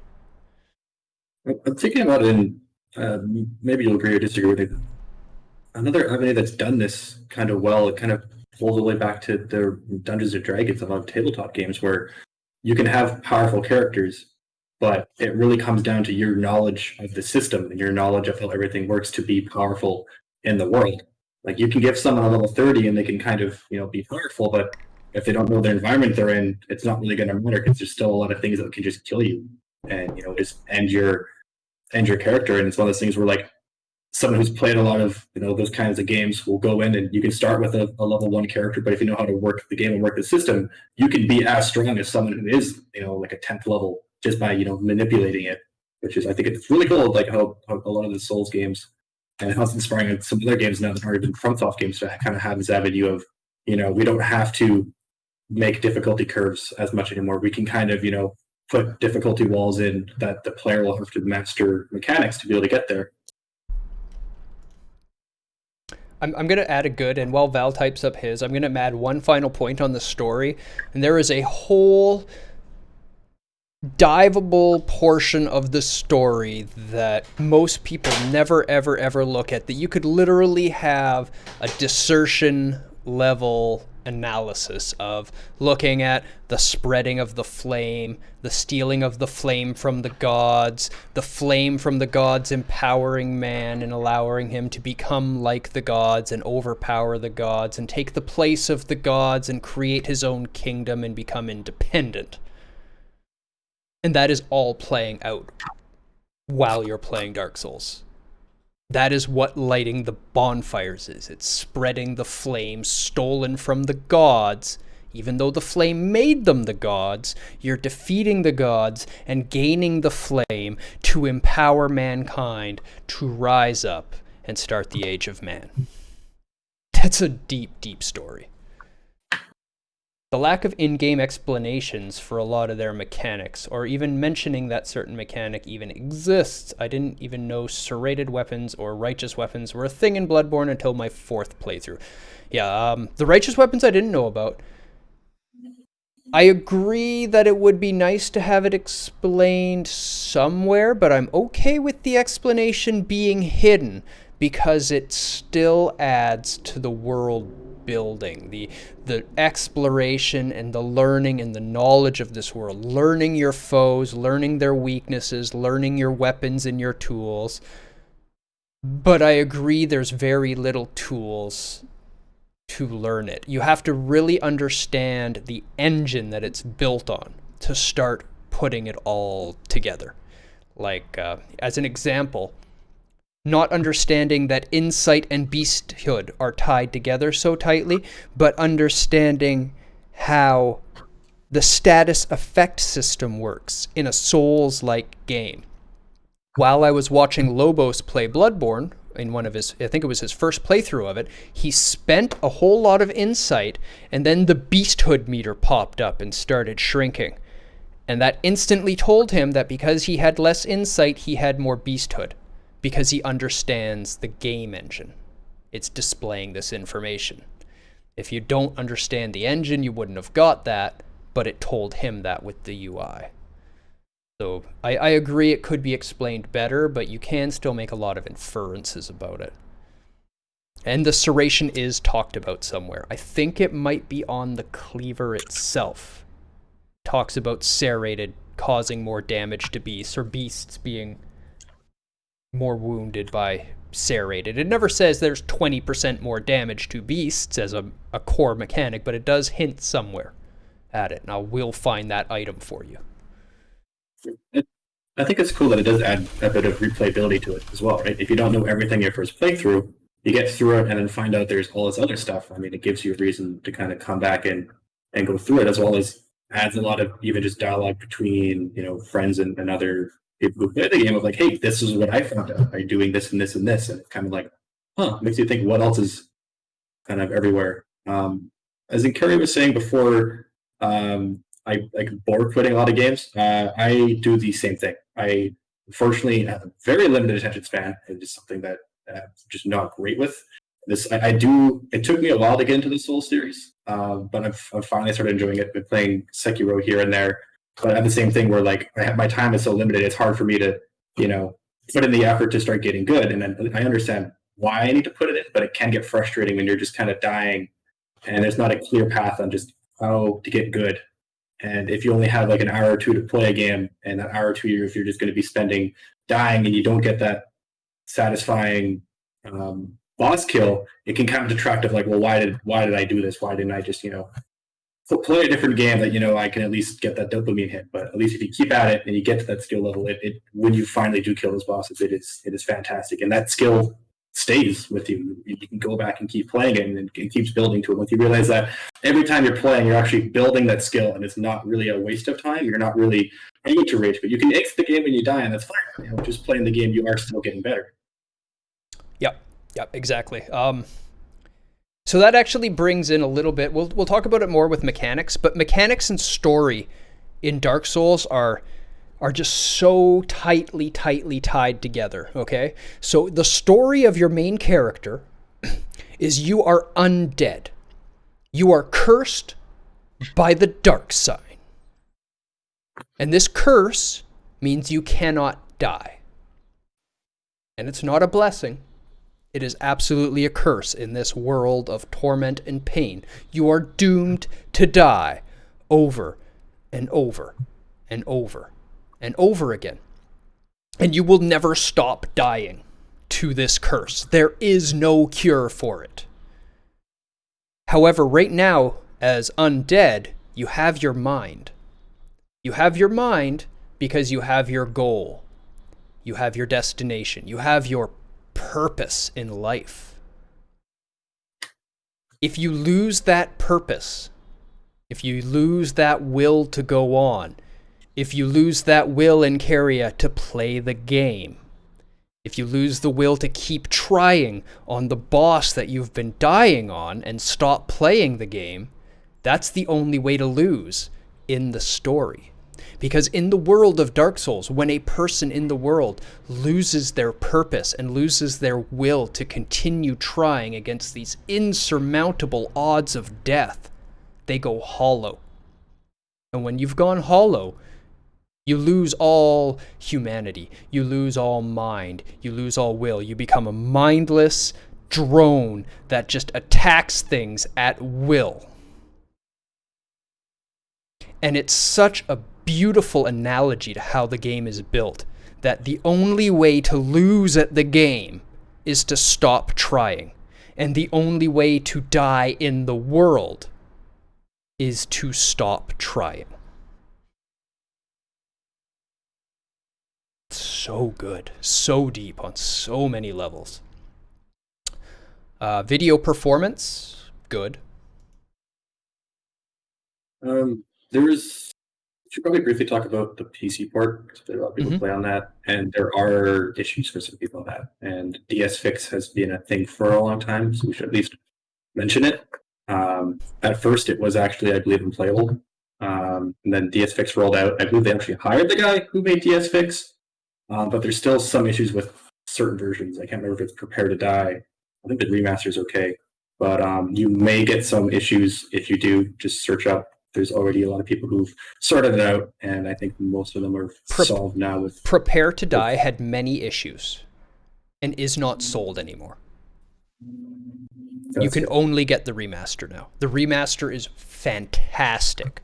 However, the remaster does require a higher level of processor, and if you have an old potato that you're running the game on, Prepare to Die will still run on that potato if you can track down a copy. Run well enough that you can play the game. Currently, I have a copy. Just walked. Okay, I also have a copy, and I gave it to Board because he has a potato that can't run the remaster, but his potato can still run Prepare to Die, and he was able to play the game. That's good. Yeah, the remaster runs very well. Yeah. If you have a system to run it, the remaster is phenomenal. And if you don't have a system to run it, the Prepare to Die edition will get by on your old PC. And if not, it works great on PS4. It works great on Xbox One. The original still plays fine on PS3 and Xbox 360. I mean, if you've got a console, it will run, and it ran fine without considerable slowdown on pretty much all of them. Your PC can run GTA 5 in lowest settings. It should be fine, yes. Yeah, that game that's a rough one to run.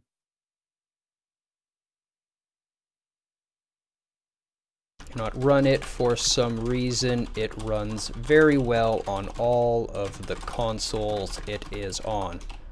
All of them. It's because it's on every fucking console imaginable. The game is everywhere. I've bought Dark Souls, I think, 7 times now. You can see that even though that's the case, you don't have the meme that Skyrim has. Because Skyrim's on every console, but it doesn't. No one always, wanted it on every console. So people are like, "Why?" Whereas, Dark Souls comes to Switch, everyone's like, "Okay, awesome. Now I can play Dark Souls on the go." There's a big difference between games that just get shoved in every console to make money and games that people actually want on every console. Get Dark Souls on the Etch-a-Sketch next summer. I'd buy it. Straight up, it's Dark Souls. I'll buy it. I'm throwing my money at the screen, but nothing's happening. I don't know why. Yes, it's on the Switch too. You can totally do Dark Souls on the go. They compressed the shit out of the audio. The audio kind of sucks in it, but... Unfortunately, very limited in the lab. The Switch is very powerful for what it is, but it's still very limited to being a tablet.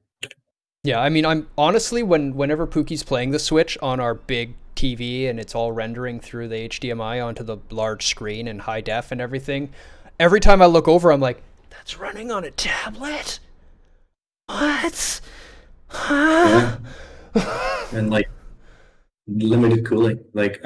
When I first heard of the Switch announcement, I thought that dock would have been I thought they were going to do some crazy stuff where they have a separate GPU or something in there, or have enhanced cooling. It's no, it's actually just a USB-C hub. You can buy a USB-C hub off Amazon, plug it into your Switch, and get the same effect. It's just running right off that native hardware. It is impressive because those games still look pretty nice on the TVs.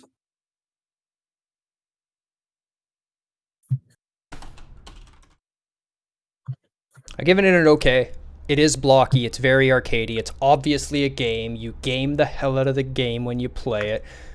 But it's so much fun.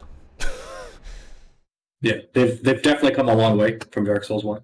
I was going to say that, as you said, it is a bit blocky. I've noticed some things, and I mean, it's from its when it was made in the time, but they're not bad. It doesn't really detract from it. It kind of fits everything in. It's not super jarring, but it definitely could have been improving. Going from what they've done with Sekiro now, and the animations in that game is just I'm excited for everything else they're going to pop out. Everything's just going to be so smooth and just so well defined. Yeah, I'm 100% with you. As soon as I hear that From is coming out with a game, my ears peak up. Huh? What you making? What you working on over there? What you got, buddy? Hey, buddy. What you working on? Style? Does anybody think that the style in Dark Souls was not good? I think that's one of the main points to it is its style. It is It is unique but done well. I always say unique is a good thing because I'm just kind of it's a bias I have that I really hate playing games that are the same. But there are a lot of games that try to be unique that just fall flat.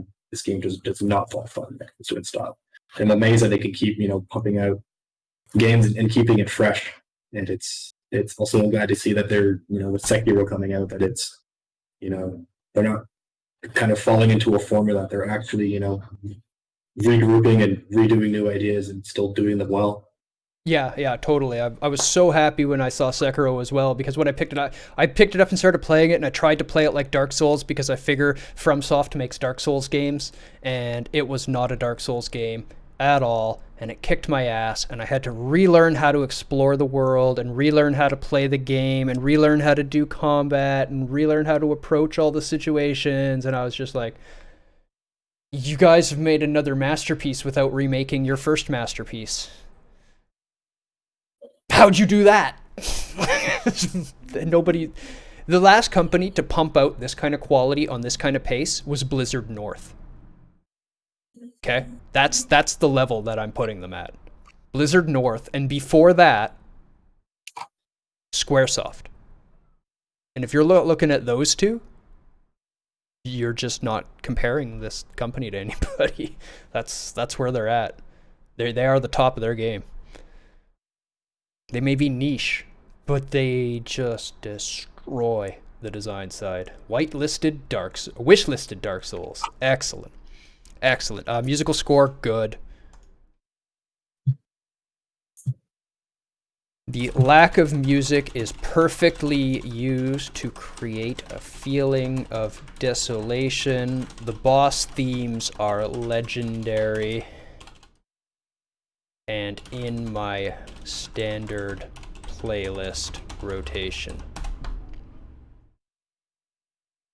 Yeah, that's a really big sign if the score can stand alone from the game, make it into playlists, then it's good. And like the '90s Nintendo era was like one of the golden ages for video game music, especially with the Legend of Zelda series.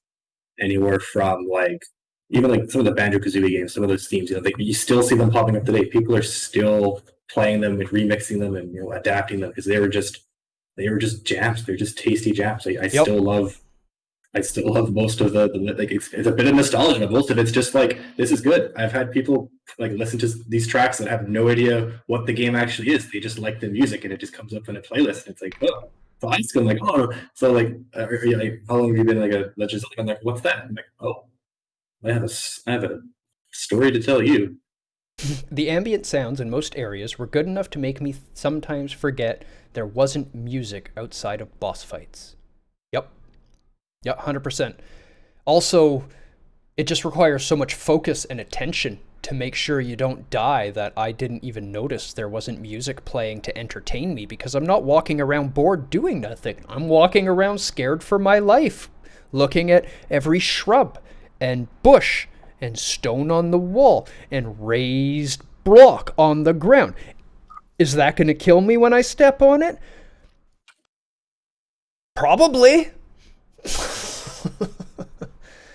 Voice acting. Again, there's not a lot of voice acting. I personally love the voice acting.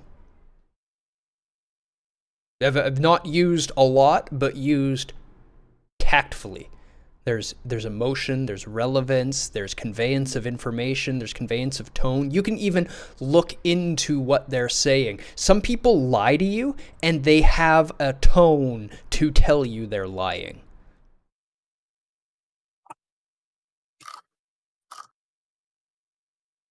Does anybody disagree after my spiel that that's good voice acting?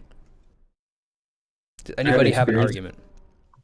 Too much of it, but from what I've seen, yeah, and from the gameplay I've watched through your streams, it's pretty on point.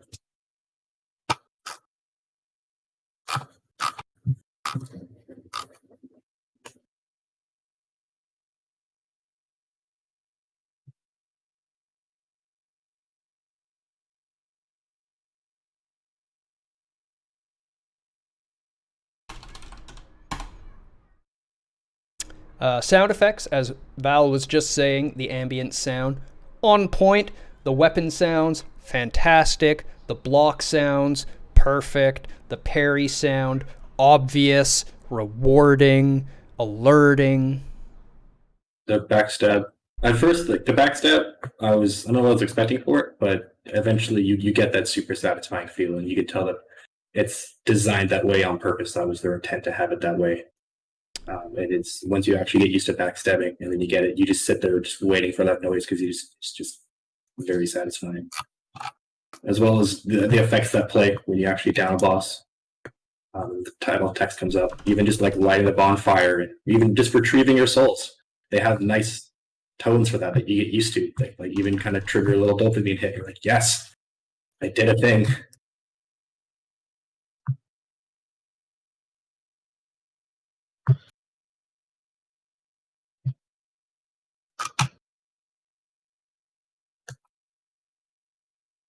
Not as good as the visceral attack sound effect in Bloodborne, though. Well, yeah, but I often, frequently, regularly say that my favorite sound in all of gaming is Bloodborne's visceral attack, the most rewarding sound I've ever heard in my life. Ding! Blood spray! I'm soaking and glistening. I've got all my health back and I've murdered the enemy with a fantastic sound.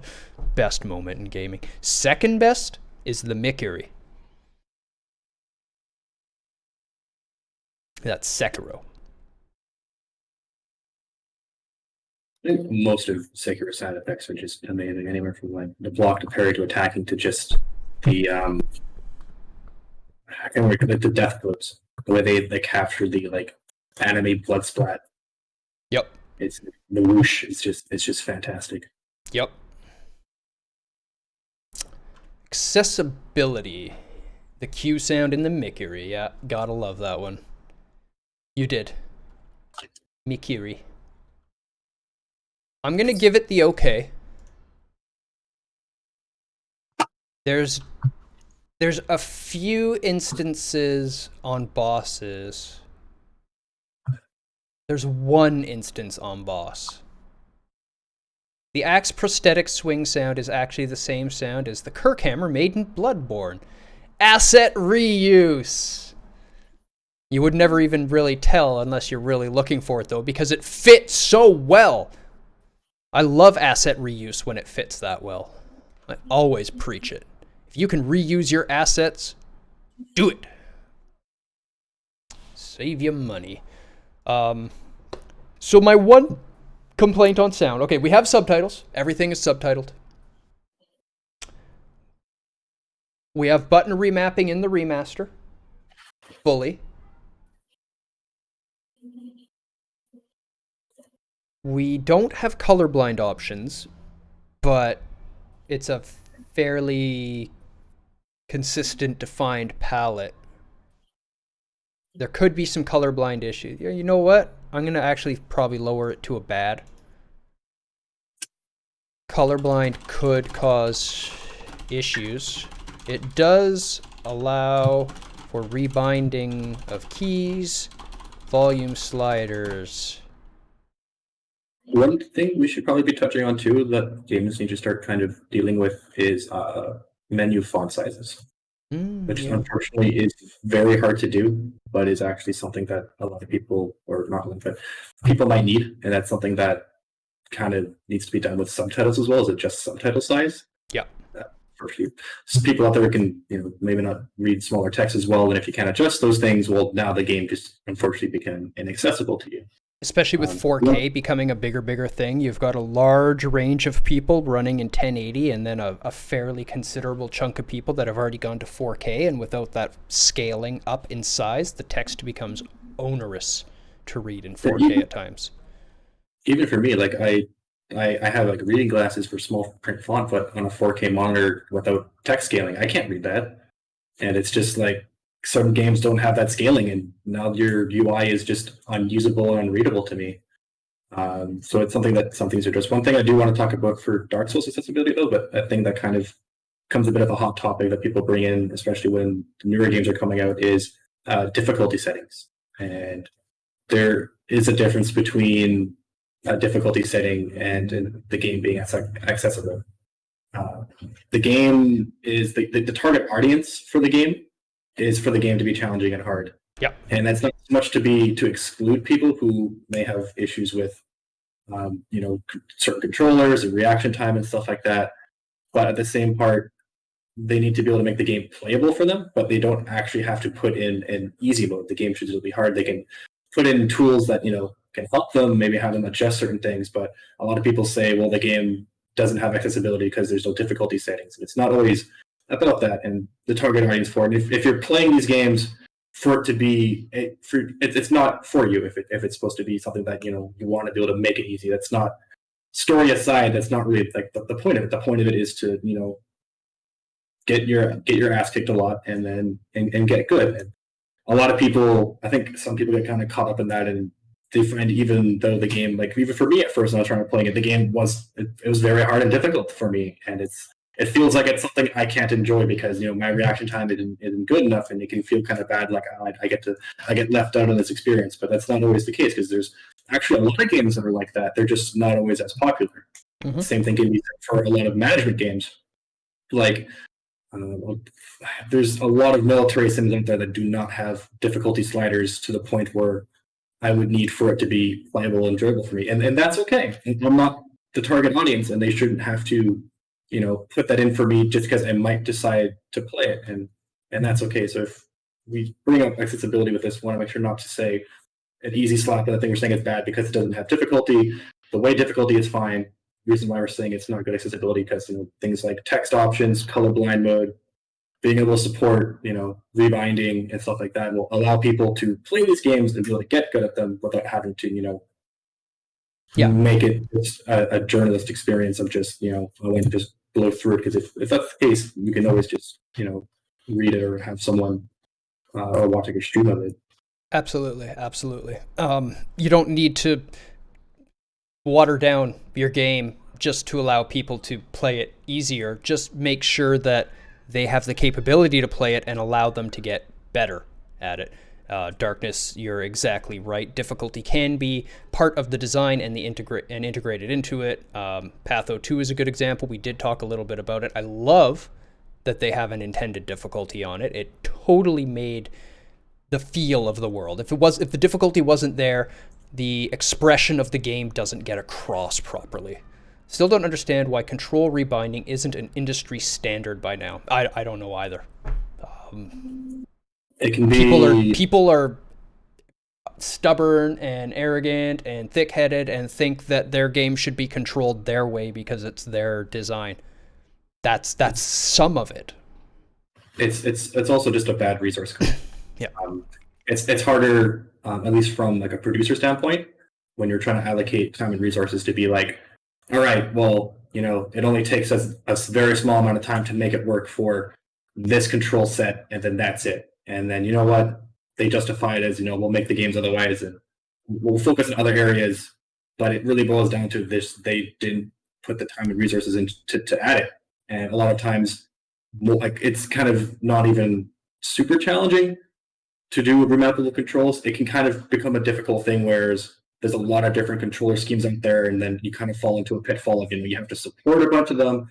But even then, just put in the option there, put in a disclaimer saying, these are our supported control schemes. You have the ability to make your own. If it doesn't work well, that's just kind of what happens. That's just how the game goes. At least there's the option to use that. But for overall, why they aren't there in the first place, it's usually a producer a decision from the get-go of we don't want to spend that time doing it, and it is pretty shitty. And at least it's coming around on most games. I'd be surprised some of the games that have full control rebinds to the fact where they don't just limit you to just designated inputs. They will just allow you to kind of mix and match inputs coming in, which is very nice for people who have custom setups. So someone who maybe has some sort of physical limitation, and they have a lot custom buttons that are bigger, or custom controllers that they kind of use to assist them, but still need to use a keyboard for other things.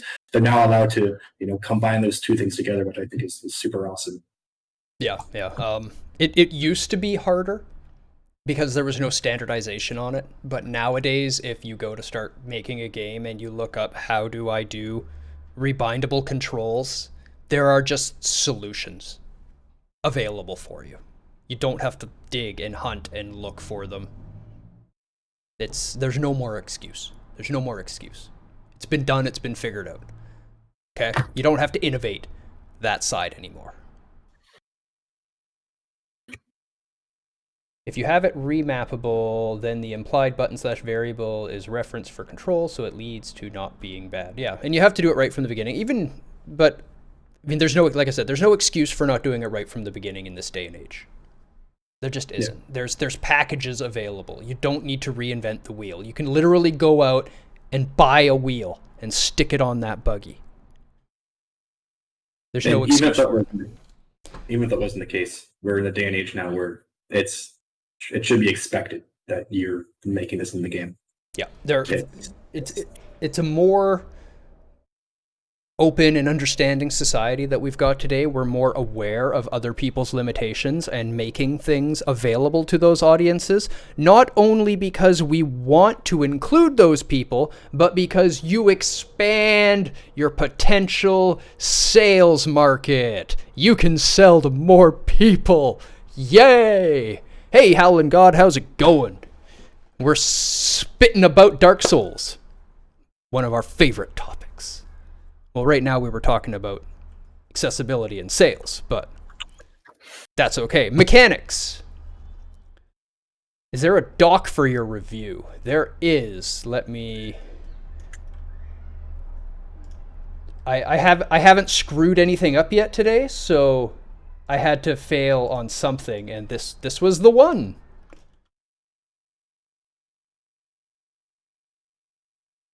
There you go.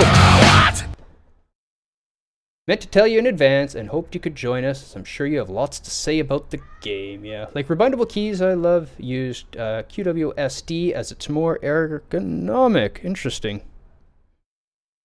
Yeah, it's like stuff like that, things that like the developers maybe not kind of even think of. But if you just put in rebindable keys, you don't you allow the possibilities for people to do what they're most comfortable with. You don't have to inherently plan for that to be the case, but putting in that effort kind of just expands the horizons for everybody.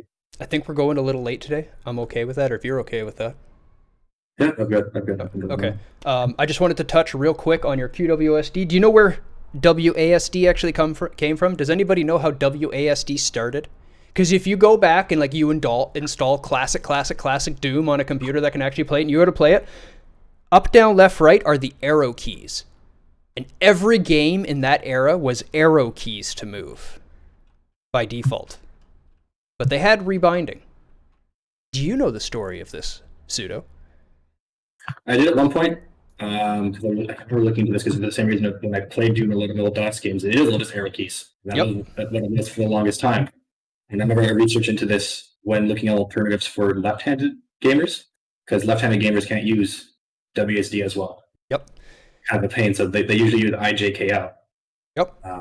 Which is interesting because IJKL is actually what Kerbal uses for their thrust control, for their RCS. So you have WASD for your primary rocket attitude and IJKL for your thrust attitudes, or your RCS attitudes. And you can use them both at the same time to control. So where it came from was actually World Championships FPS. I can't remember which game it was. I think it was Quake 2. Quake or Quake 2. I remember being Quake. Might be Quake. It's pretty early, so it could have been Quake. But it was a Quake world champion who remapped his up, down, left, right to WASD. And it gave him so much better control that he dominated the field. Until everyone else started changing to his control scheme, and it became so popular among people to instantly rebind your shooters to this control scheme that the developers paid attention and just started making it the default. It was a community-sourced control scheme. I love that story. Mechanics. Yeah, especially with esports nowadays, and you see how people, even Twitch streaming, you see people how they use certain setups, and it's certain things that it's just human nature to fall into habits. You don't question what you do, and I still surprise myself at some of the inefficient ways I do things. And my favorite example was, it was only a couple of years ago Like I read a lot while I'm on transit, going like from school to work and stuff like that.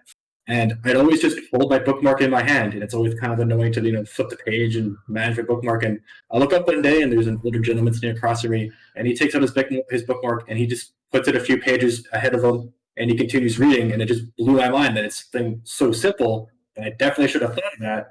But you fall into like a routine habit, and you don't kind of question your ways, and then you see someone else do something that from now on just makes sense, right? Like telling people to use arrow keys for an FPS would be like, what do you mean? Why would you ever do that? It's like, well, at some point we did until someone figured out a better way to do it, and then other people saw them doing it and be like, hey, I'm going to try that. So it's cool to see how those things kind of develop over the years. The mechanics of Dark Souls are used to build the story and experience of the game. It's not difficult and punishing for no reason. It's difficult and punishing because the world is difficult and punishing. And the explanation of the world and the mechanics doesn't make sense if the player isn't dying repeatedly. Once he starts dying repeatedly, all of the story ties directly into the mechanics. As I was just talking about with the dark sign, you can't die. You can't actually fail. The only way to fail is to give up. And if you give up, you lose all hope and all humanity and all mentality you have left and just become a mindless drone attacking anything you see that has humanity in a hopeless effort to regain some of your humanity, which you cannot regain. That is what all of the hollows are. All of the first enemies in the game are literally players who failed. That's what they're supposed to be. They're you who gave up and lost their humanity and never made it anywhere. All of those people who played Dark Souls and made it into Firelink and got killed by a bunch of stuff and said, this game sucks, and never played it, that's who the first enemies are. Personally, I don't enjoy the gameplay feel of Dark Souls myself. I enjoy tight, hard ARPGs, but feel faster, more fluid than Dark Souls. So that might help out a few of it as a game. Yeah, I mean, the newer ones are going to be better. They are faster and more fluid because it's been developed, right? This is the grandfather of it all, where it all started. Speed is going to be harder in Caria. That's why we recommended this one. Because of the slower combat, it really helps you get used to the... And this is the thing that we've been trying to put a term to, Pseudo, since we started trying to define this genre. But the commitment to your action. Right? You when you hit the button, you're committed to doing that thing. Period. So if you're using a big slow weapon and you've hit the button and you're starting that wind up and then you see the enemy start thrusting his sword towards you, there's no blocking, there's no dodging, there's no stopping it. You've chosen to act. You've already got your momentum going. So do me a favor, okay? Throw half a punch in real life, a real punch, and then stop and do something else in the middle of that action. It's not going to work. You've put all this momentum into your punch. Your punch is finishing no matter what. If you're getting something in the face because of it, then you're getting something in the face because of it. That's not what people are really used to in games. The faster games are the same way. But your attack will go faster, so you won't be locked as long, but the enemies are going so much faster that that little lock could still kill you. So the slower attack speeds in Dark Souls will help you intuit. You wait for the enemy to act and you respond to their action. And getting used to that pattern is important. Thunderstorm outside. They are used to the demigod/god status. This divides that. I'm not sure what you mean. You agree. You understand it's intentional, you just don't enjoy it. Yeah. And that's fine. It's definitely not going to be for everybody. at all. But Yeah. they did nail what they were going for. Yeah, I think it kind of falls into, this is one of the few games, like I think before, that gets really popular, and a lot of people, they hear about it and they want to get into it, but it's unfortunately just not for them. And like that kind of boils on to me too. Like I find it, I'm enjoying it now, but it took me a while to get into that, and I understand if a lot of people don't, and it'll probably take me quite a while to finish them, just because it's just not always something that I can like get used to, and that's okay, because like not every game genre needs to be for every single person. It can just be certain control schemes and certain ways that play styles are set for the people who enjoy them. It kind of allows us to have this huge diverse ecosystem of games that can enjoy. Yeah. I mean, one of the key reasons for the success of Dark Souls is they don't try to make everybody like it. They couldn't give a shit if you didn't like their game. If you don't like their game, go play something you do like. This is their game. That's not. They don't need every single person in the world to like it.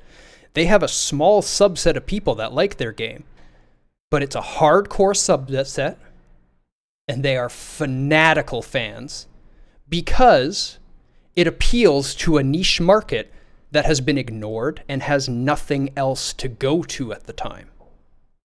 All the hardcore people that fell in love with Dark Souls when it came out were people that had nothing else to play. There was nothing like it. There was nothing that could offer that hardcore experience.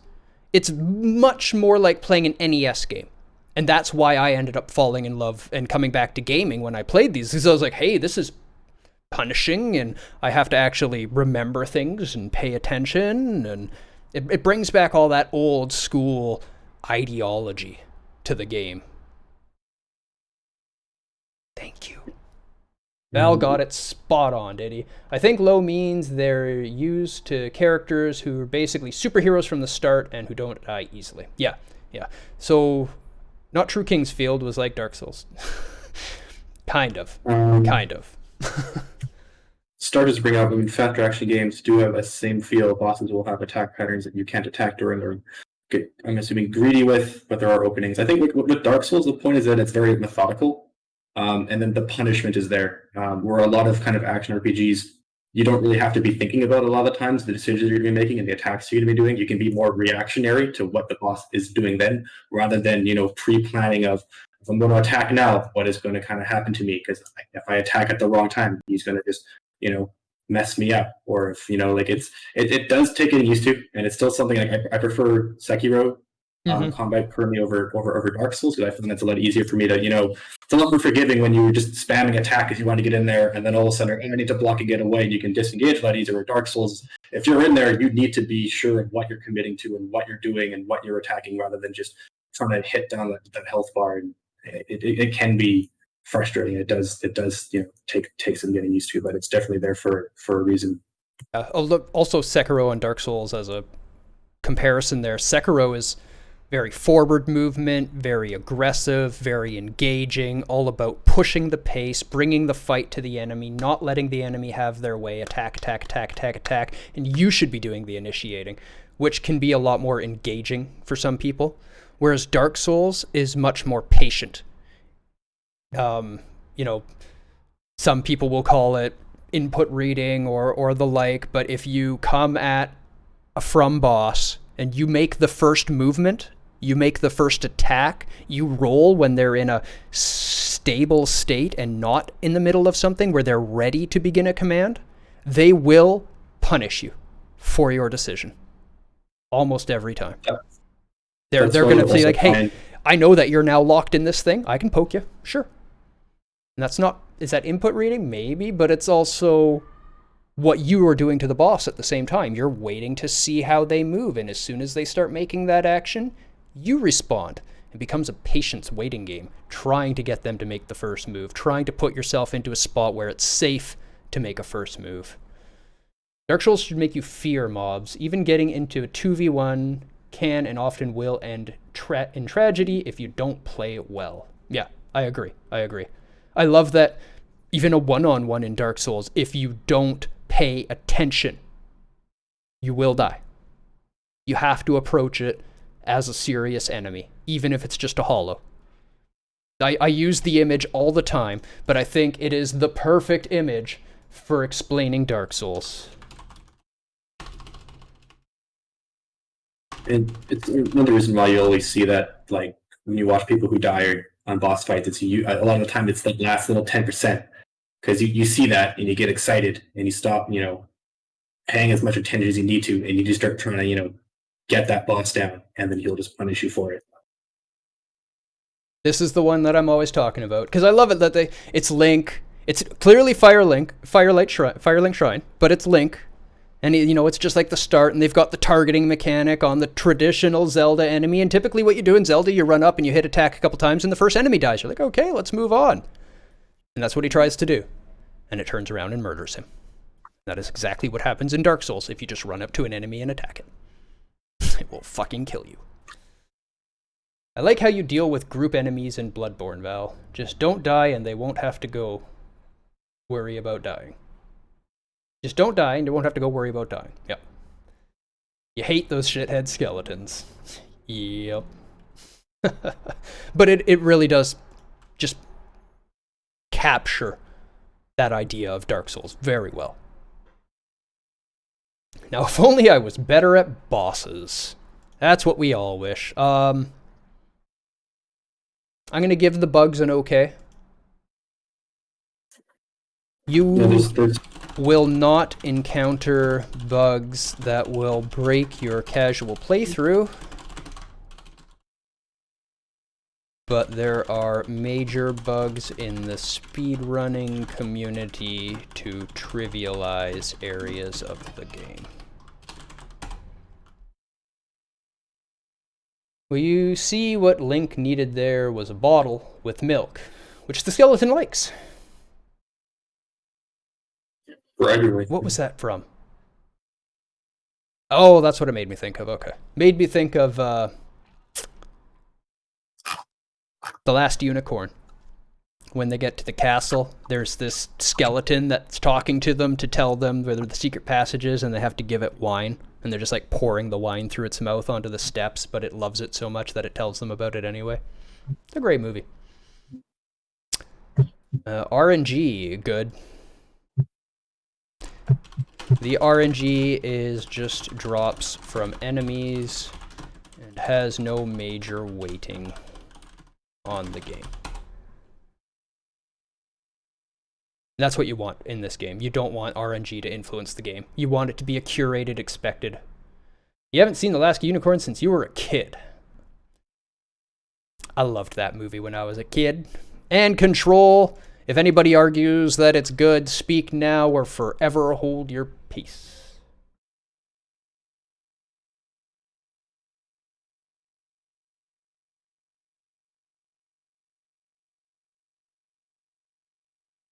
Good. I was just thinking it'd be so easy to ruin so many games with just such a slight tweak with RNG. RNG is such a dangerous thing to put in things. Like, can you imagine if Dark Souls had a hit percentage? Like, that would ruin it.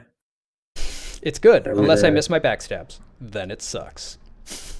Yeah, but like if there was the one little tweak there, it'd be so different and probably not the best way.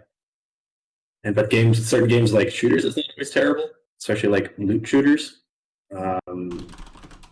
It's not always like, it's kind of annoying to have like a hit chance, or even it's mostly for like turn-based things, but like action games where you're actively hitting something and the game just decides like no you didn't. I did math, and you know what? Even though you put skill and effort into actually hit on target, we're just gonna say no. I have not reviewed Neo Ninja because I have not played Neo Ninja. Completely blind, never watched a playthrough, never watched a boss. Just basically read into it a little bit and went, it's kind of Souls-like, but the weapons have stances so they can all be used in any situation. I was just kind of like, nah. But if somebody wants to make me play it, I'll play it and we'll review it. It's kind of where I'm at with it. But I'm not going to play it on my own time. With someone else then. Yeah, I must have been. Also, from all the people I know that know my taste in games, I've been fairly universally told that I probably won't like the game that much. Character responds instantly. There is very little delay or latency on the controls. 8K left. All right. That seems to be the review of Dark Souls, and we get a good, a good, a good, and a good. So, the general consensus is Dark Souls is good. I know what you'd dislike about it, and at which time too.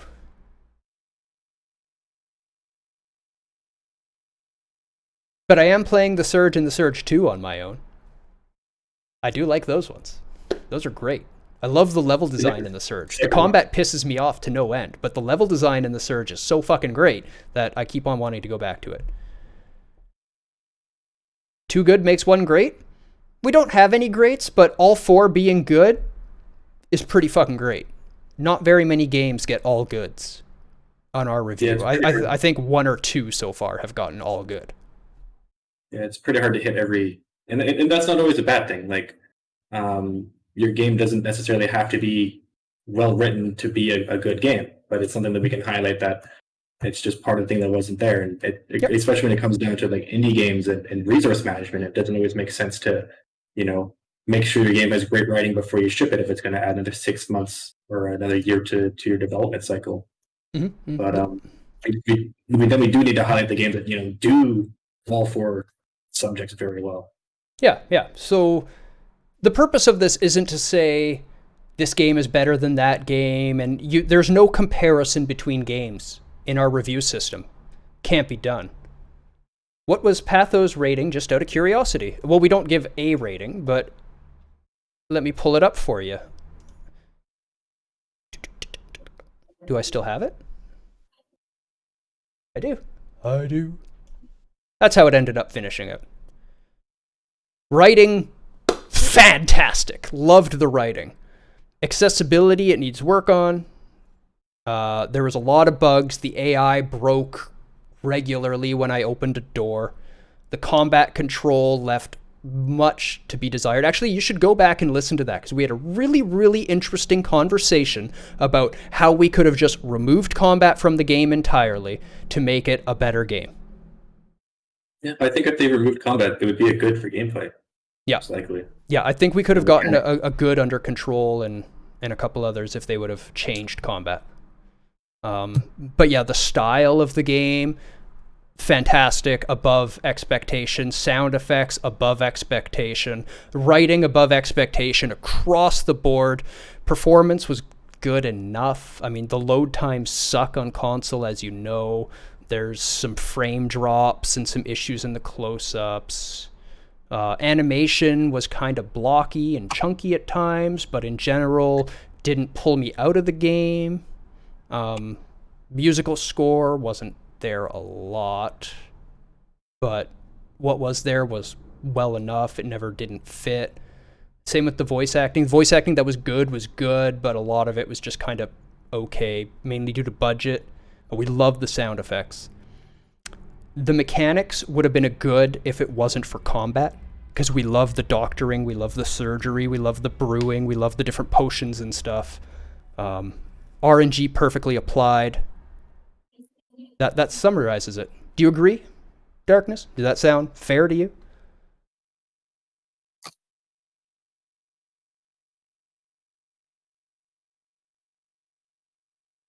The announcement from Icepick. I don't even know who Icepick is. Check out the combat. Yeah, definitely come let me know what you thought of our opinions on that one. I think we hit some good notes on it. Other than that, I think that sums up Dark Souls. So I think that means it's time to give away games. Y'all like free games?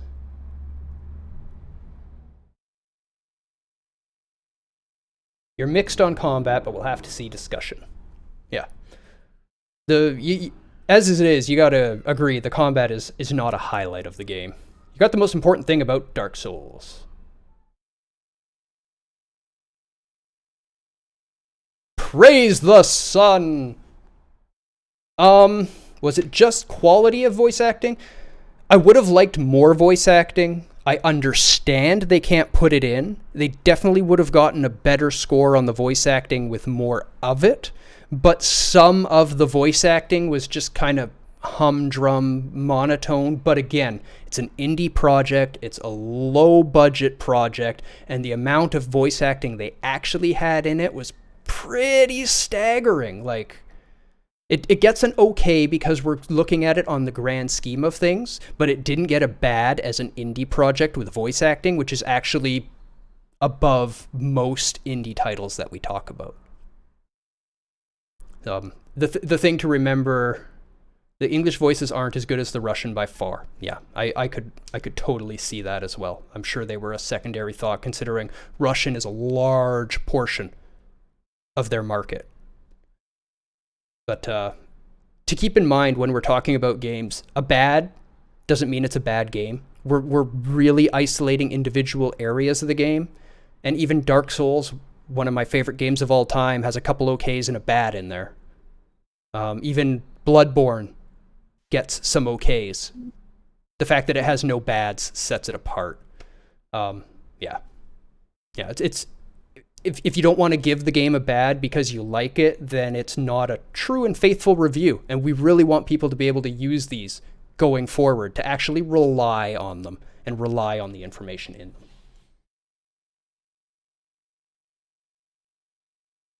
I think combat seems bad, but there is an understanding and handling. Well, I mean, it's not that the combat's hard. The combat was really easy. It was just boring and didn't make a lot of sense and took a lot of time out of the gameplay. You just go see some of the examples we came up with, and you'll think about those, and I think you might agree with us on them. We'll definitely have a discussion on it sometime.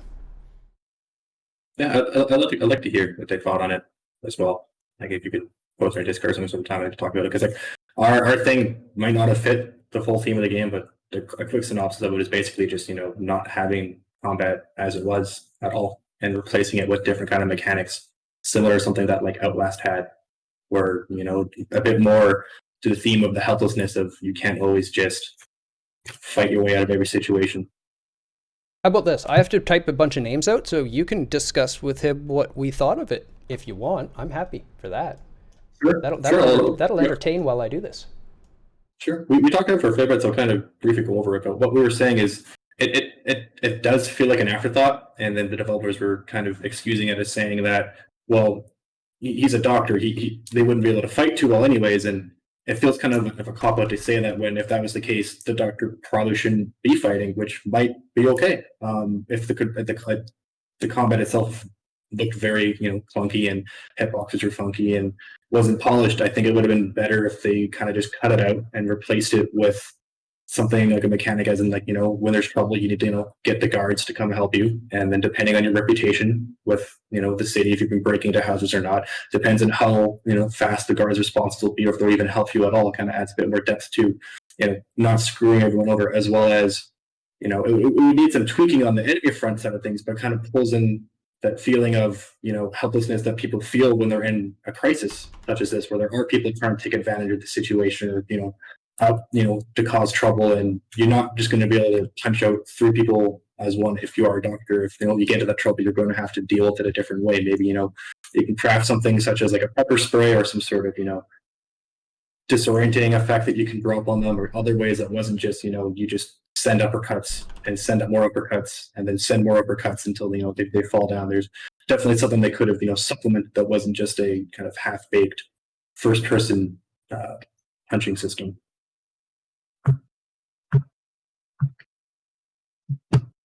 Absolutely. I would have loved to see the searching for help idea and not being able to fight.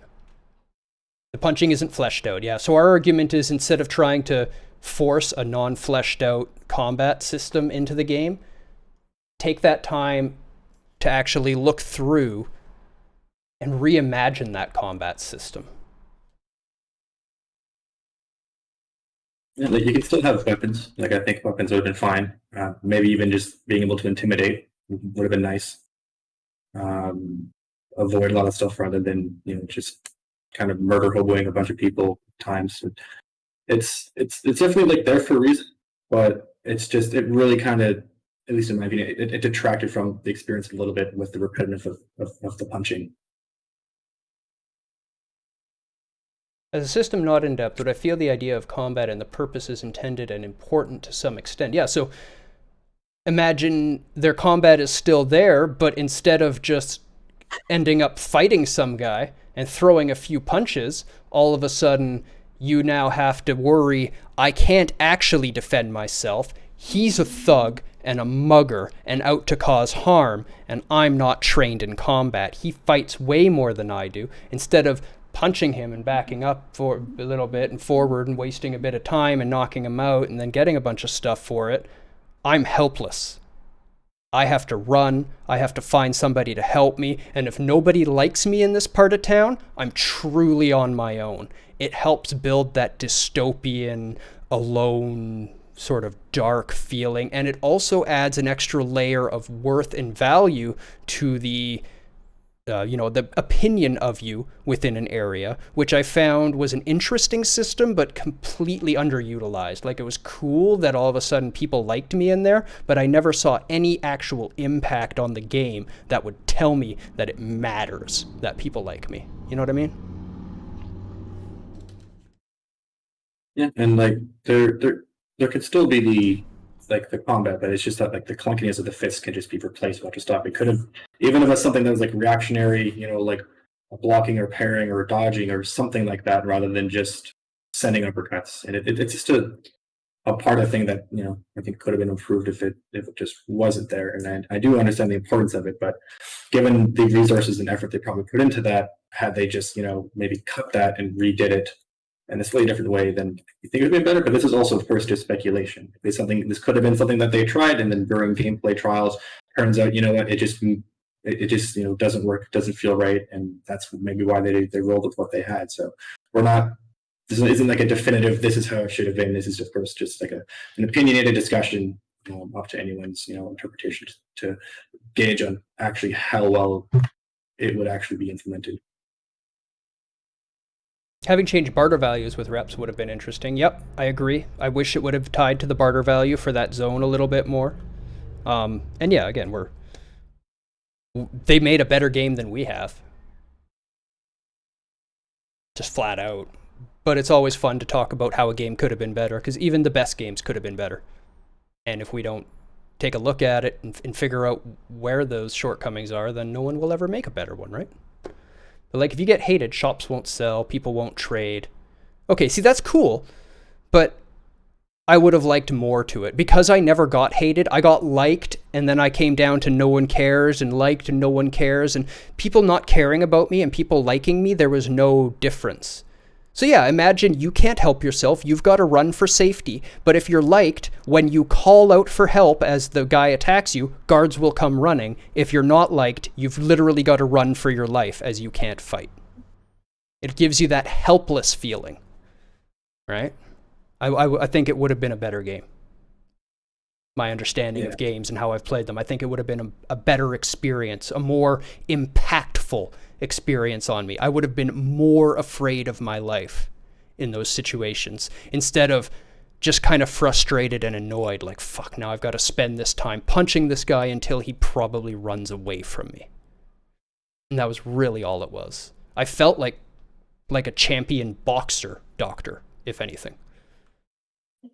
Running for your life is something base games has. God running from knived bandits was terrifying. The Outlast feeling. Exactly. It's been done. There's proof of concepts. It works. There's no reason to not do it. All right. Hey, Deninja, you're here.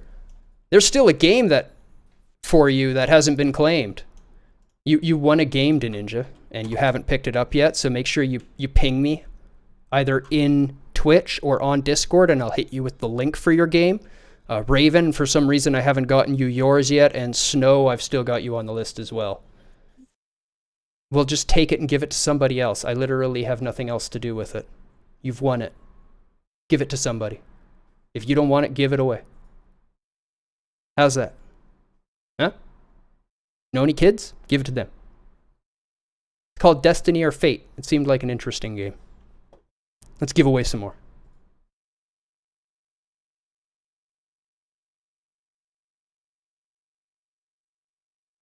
There's a name I can definitely track down. He's not here right at this minute, but I see him all the time.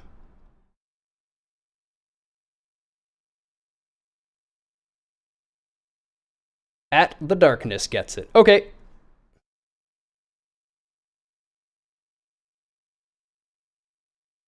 There you go. You've won a game, Darkness. Destiny or Fate.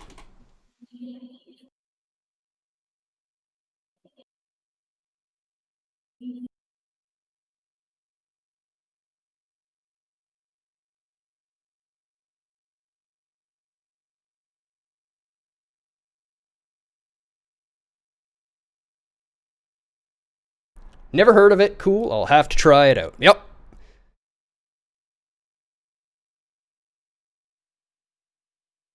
And the winner is the game Overlord 2. Where we at? We're giving away games. We're right at the end. I'm going to do another 6 here. We'll see if you're one of the lucky ones.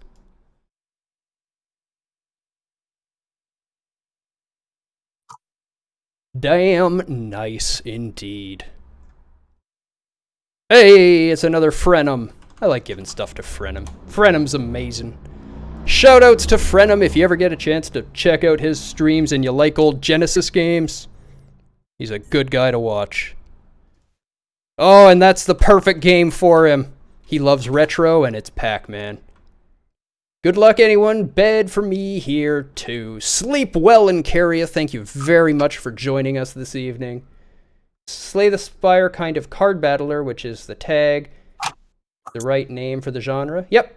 Card battler is a good title for it, I think. Yeah, I think that fits it. There's a lot of those coming out nowadays. I think it's pretty cool. Yeah. Deck building, turn-based combat. Slay the Spire made it so popular. Talos Wind. Great guy, fantastic streamer, super chill individual, and world record holder for UN Squadron. So, a cool guy. Definitely check out Talos Wind if you haven't. He's won a copy of Hollow Knight, which is a fantastic game. Hope to have it ready upcoming weekend. Been a fun, big project. Look forward to hearing it to you. You guys ever played Baten Kaitos? Pretty nuts combos of the adventure RPG. I did not play Baten Kaitos. Did hear a lot about it. As a demo, got kickstarted a card battler based in Slavic lore. Oh, Black Book. Interesting. I'm kind of hesitant to try card battlers just because there's a gazillion of them coming out. So I tend to wait to see how people talk about it before I won a game. Before I pick them up and play them. I have no idea what that is. It was one of Board's games. I wish you luck with that one, Blow. Hopefully it doesn't blow up your computer or something. And Space Ghost, you're here still. I saw that name. You won a game, sir. Won a game. True, it's a demo if you want to try it. I may... Hey, Space Ghost. Have you ever actually played XCOM Enemy Unknown? Do you know that game? Are you familiar with it? Because that is a fucking hell of a game. Like, it's punishing and it'll kick your ass, and if you're not in for a straight up hardcore strategy RPG or strategy battle, then might not be your thing, but I strongly recommend playing it. Strongly recommend playing with it. You are familiar. Excellent. My personal favorite strategy, turn-based strategy game for combat. I've played it multiple times. I finished it on hard Iron Man mode. I hope you enjoy that game. It is truly one of my favorites. Let's do one more, because that game was so good. I want to do one more. Yep, you just won a game. Just for being here and being a cool guy, you won a game. And so did Defro. I haven't seen him in a little bit. I'll pop up some Kerbal. He'll appear in no time. 99 chance to hit misses equals XCOM. Yeah, well, 99% isn't 100. And Defro got a copy of Tropico 4. So that's awesome. Yeah, do keep in mind, Space Ghost, when it says 95% chance to hit, 5% is 1 in 20 to miss. It can still happen and will. It will. It will. And do half your move. Don't do your whole move. Do half your move, analyze, and then do the other half of your move. Honestly, I move my whole team half a move, then I look at the situation, then I usually just put them all in Overwatch. That's just how I play.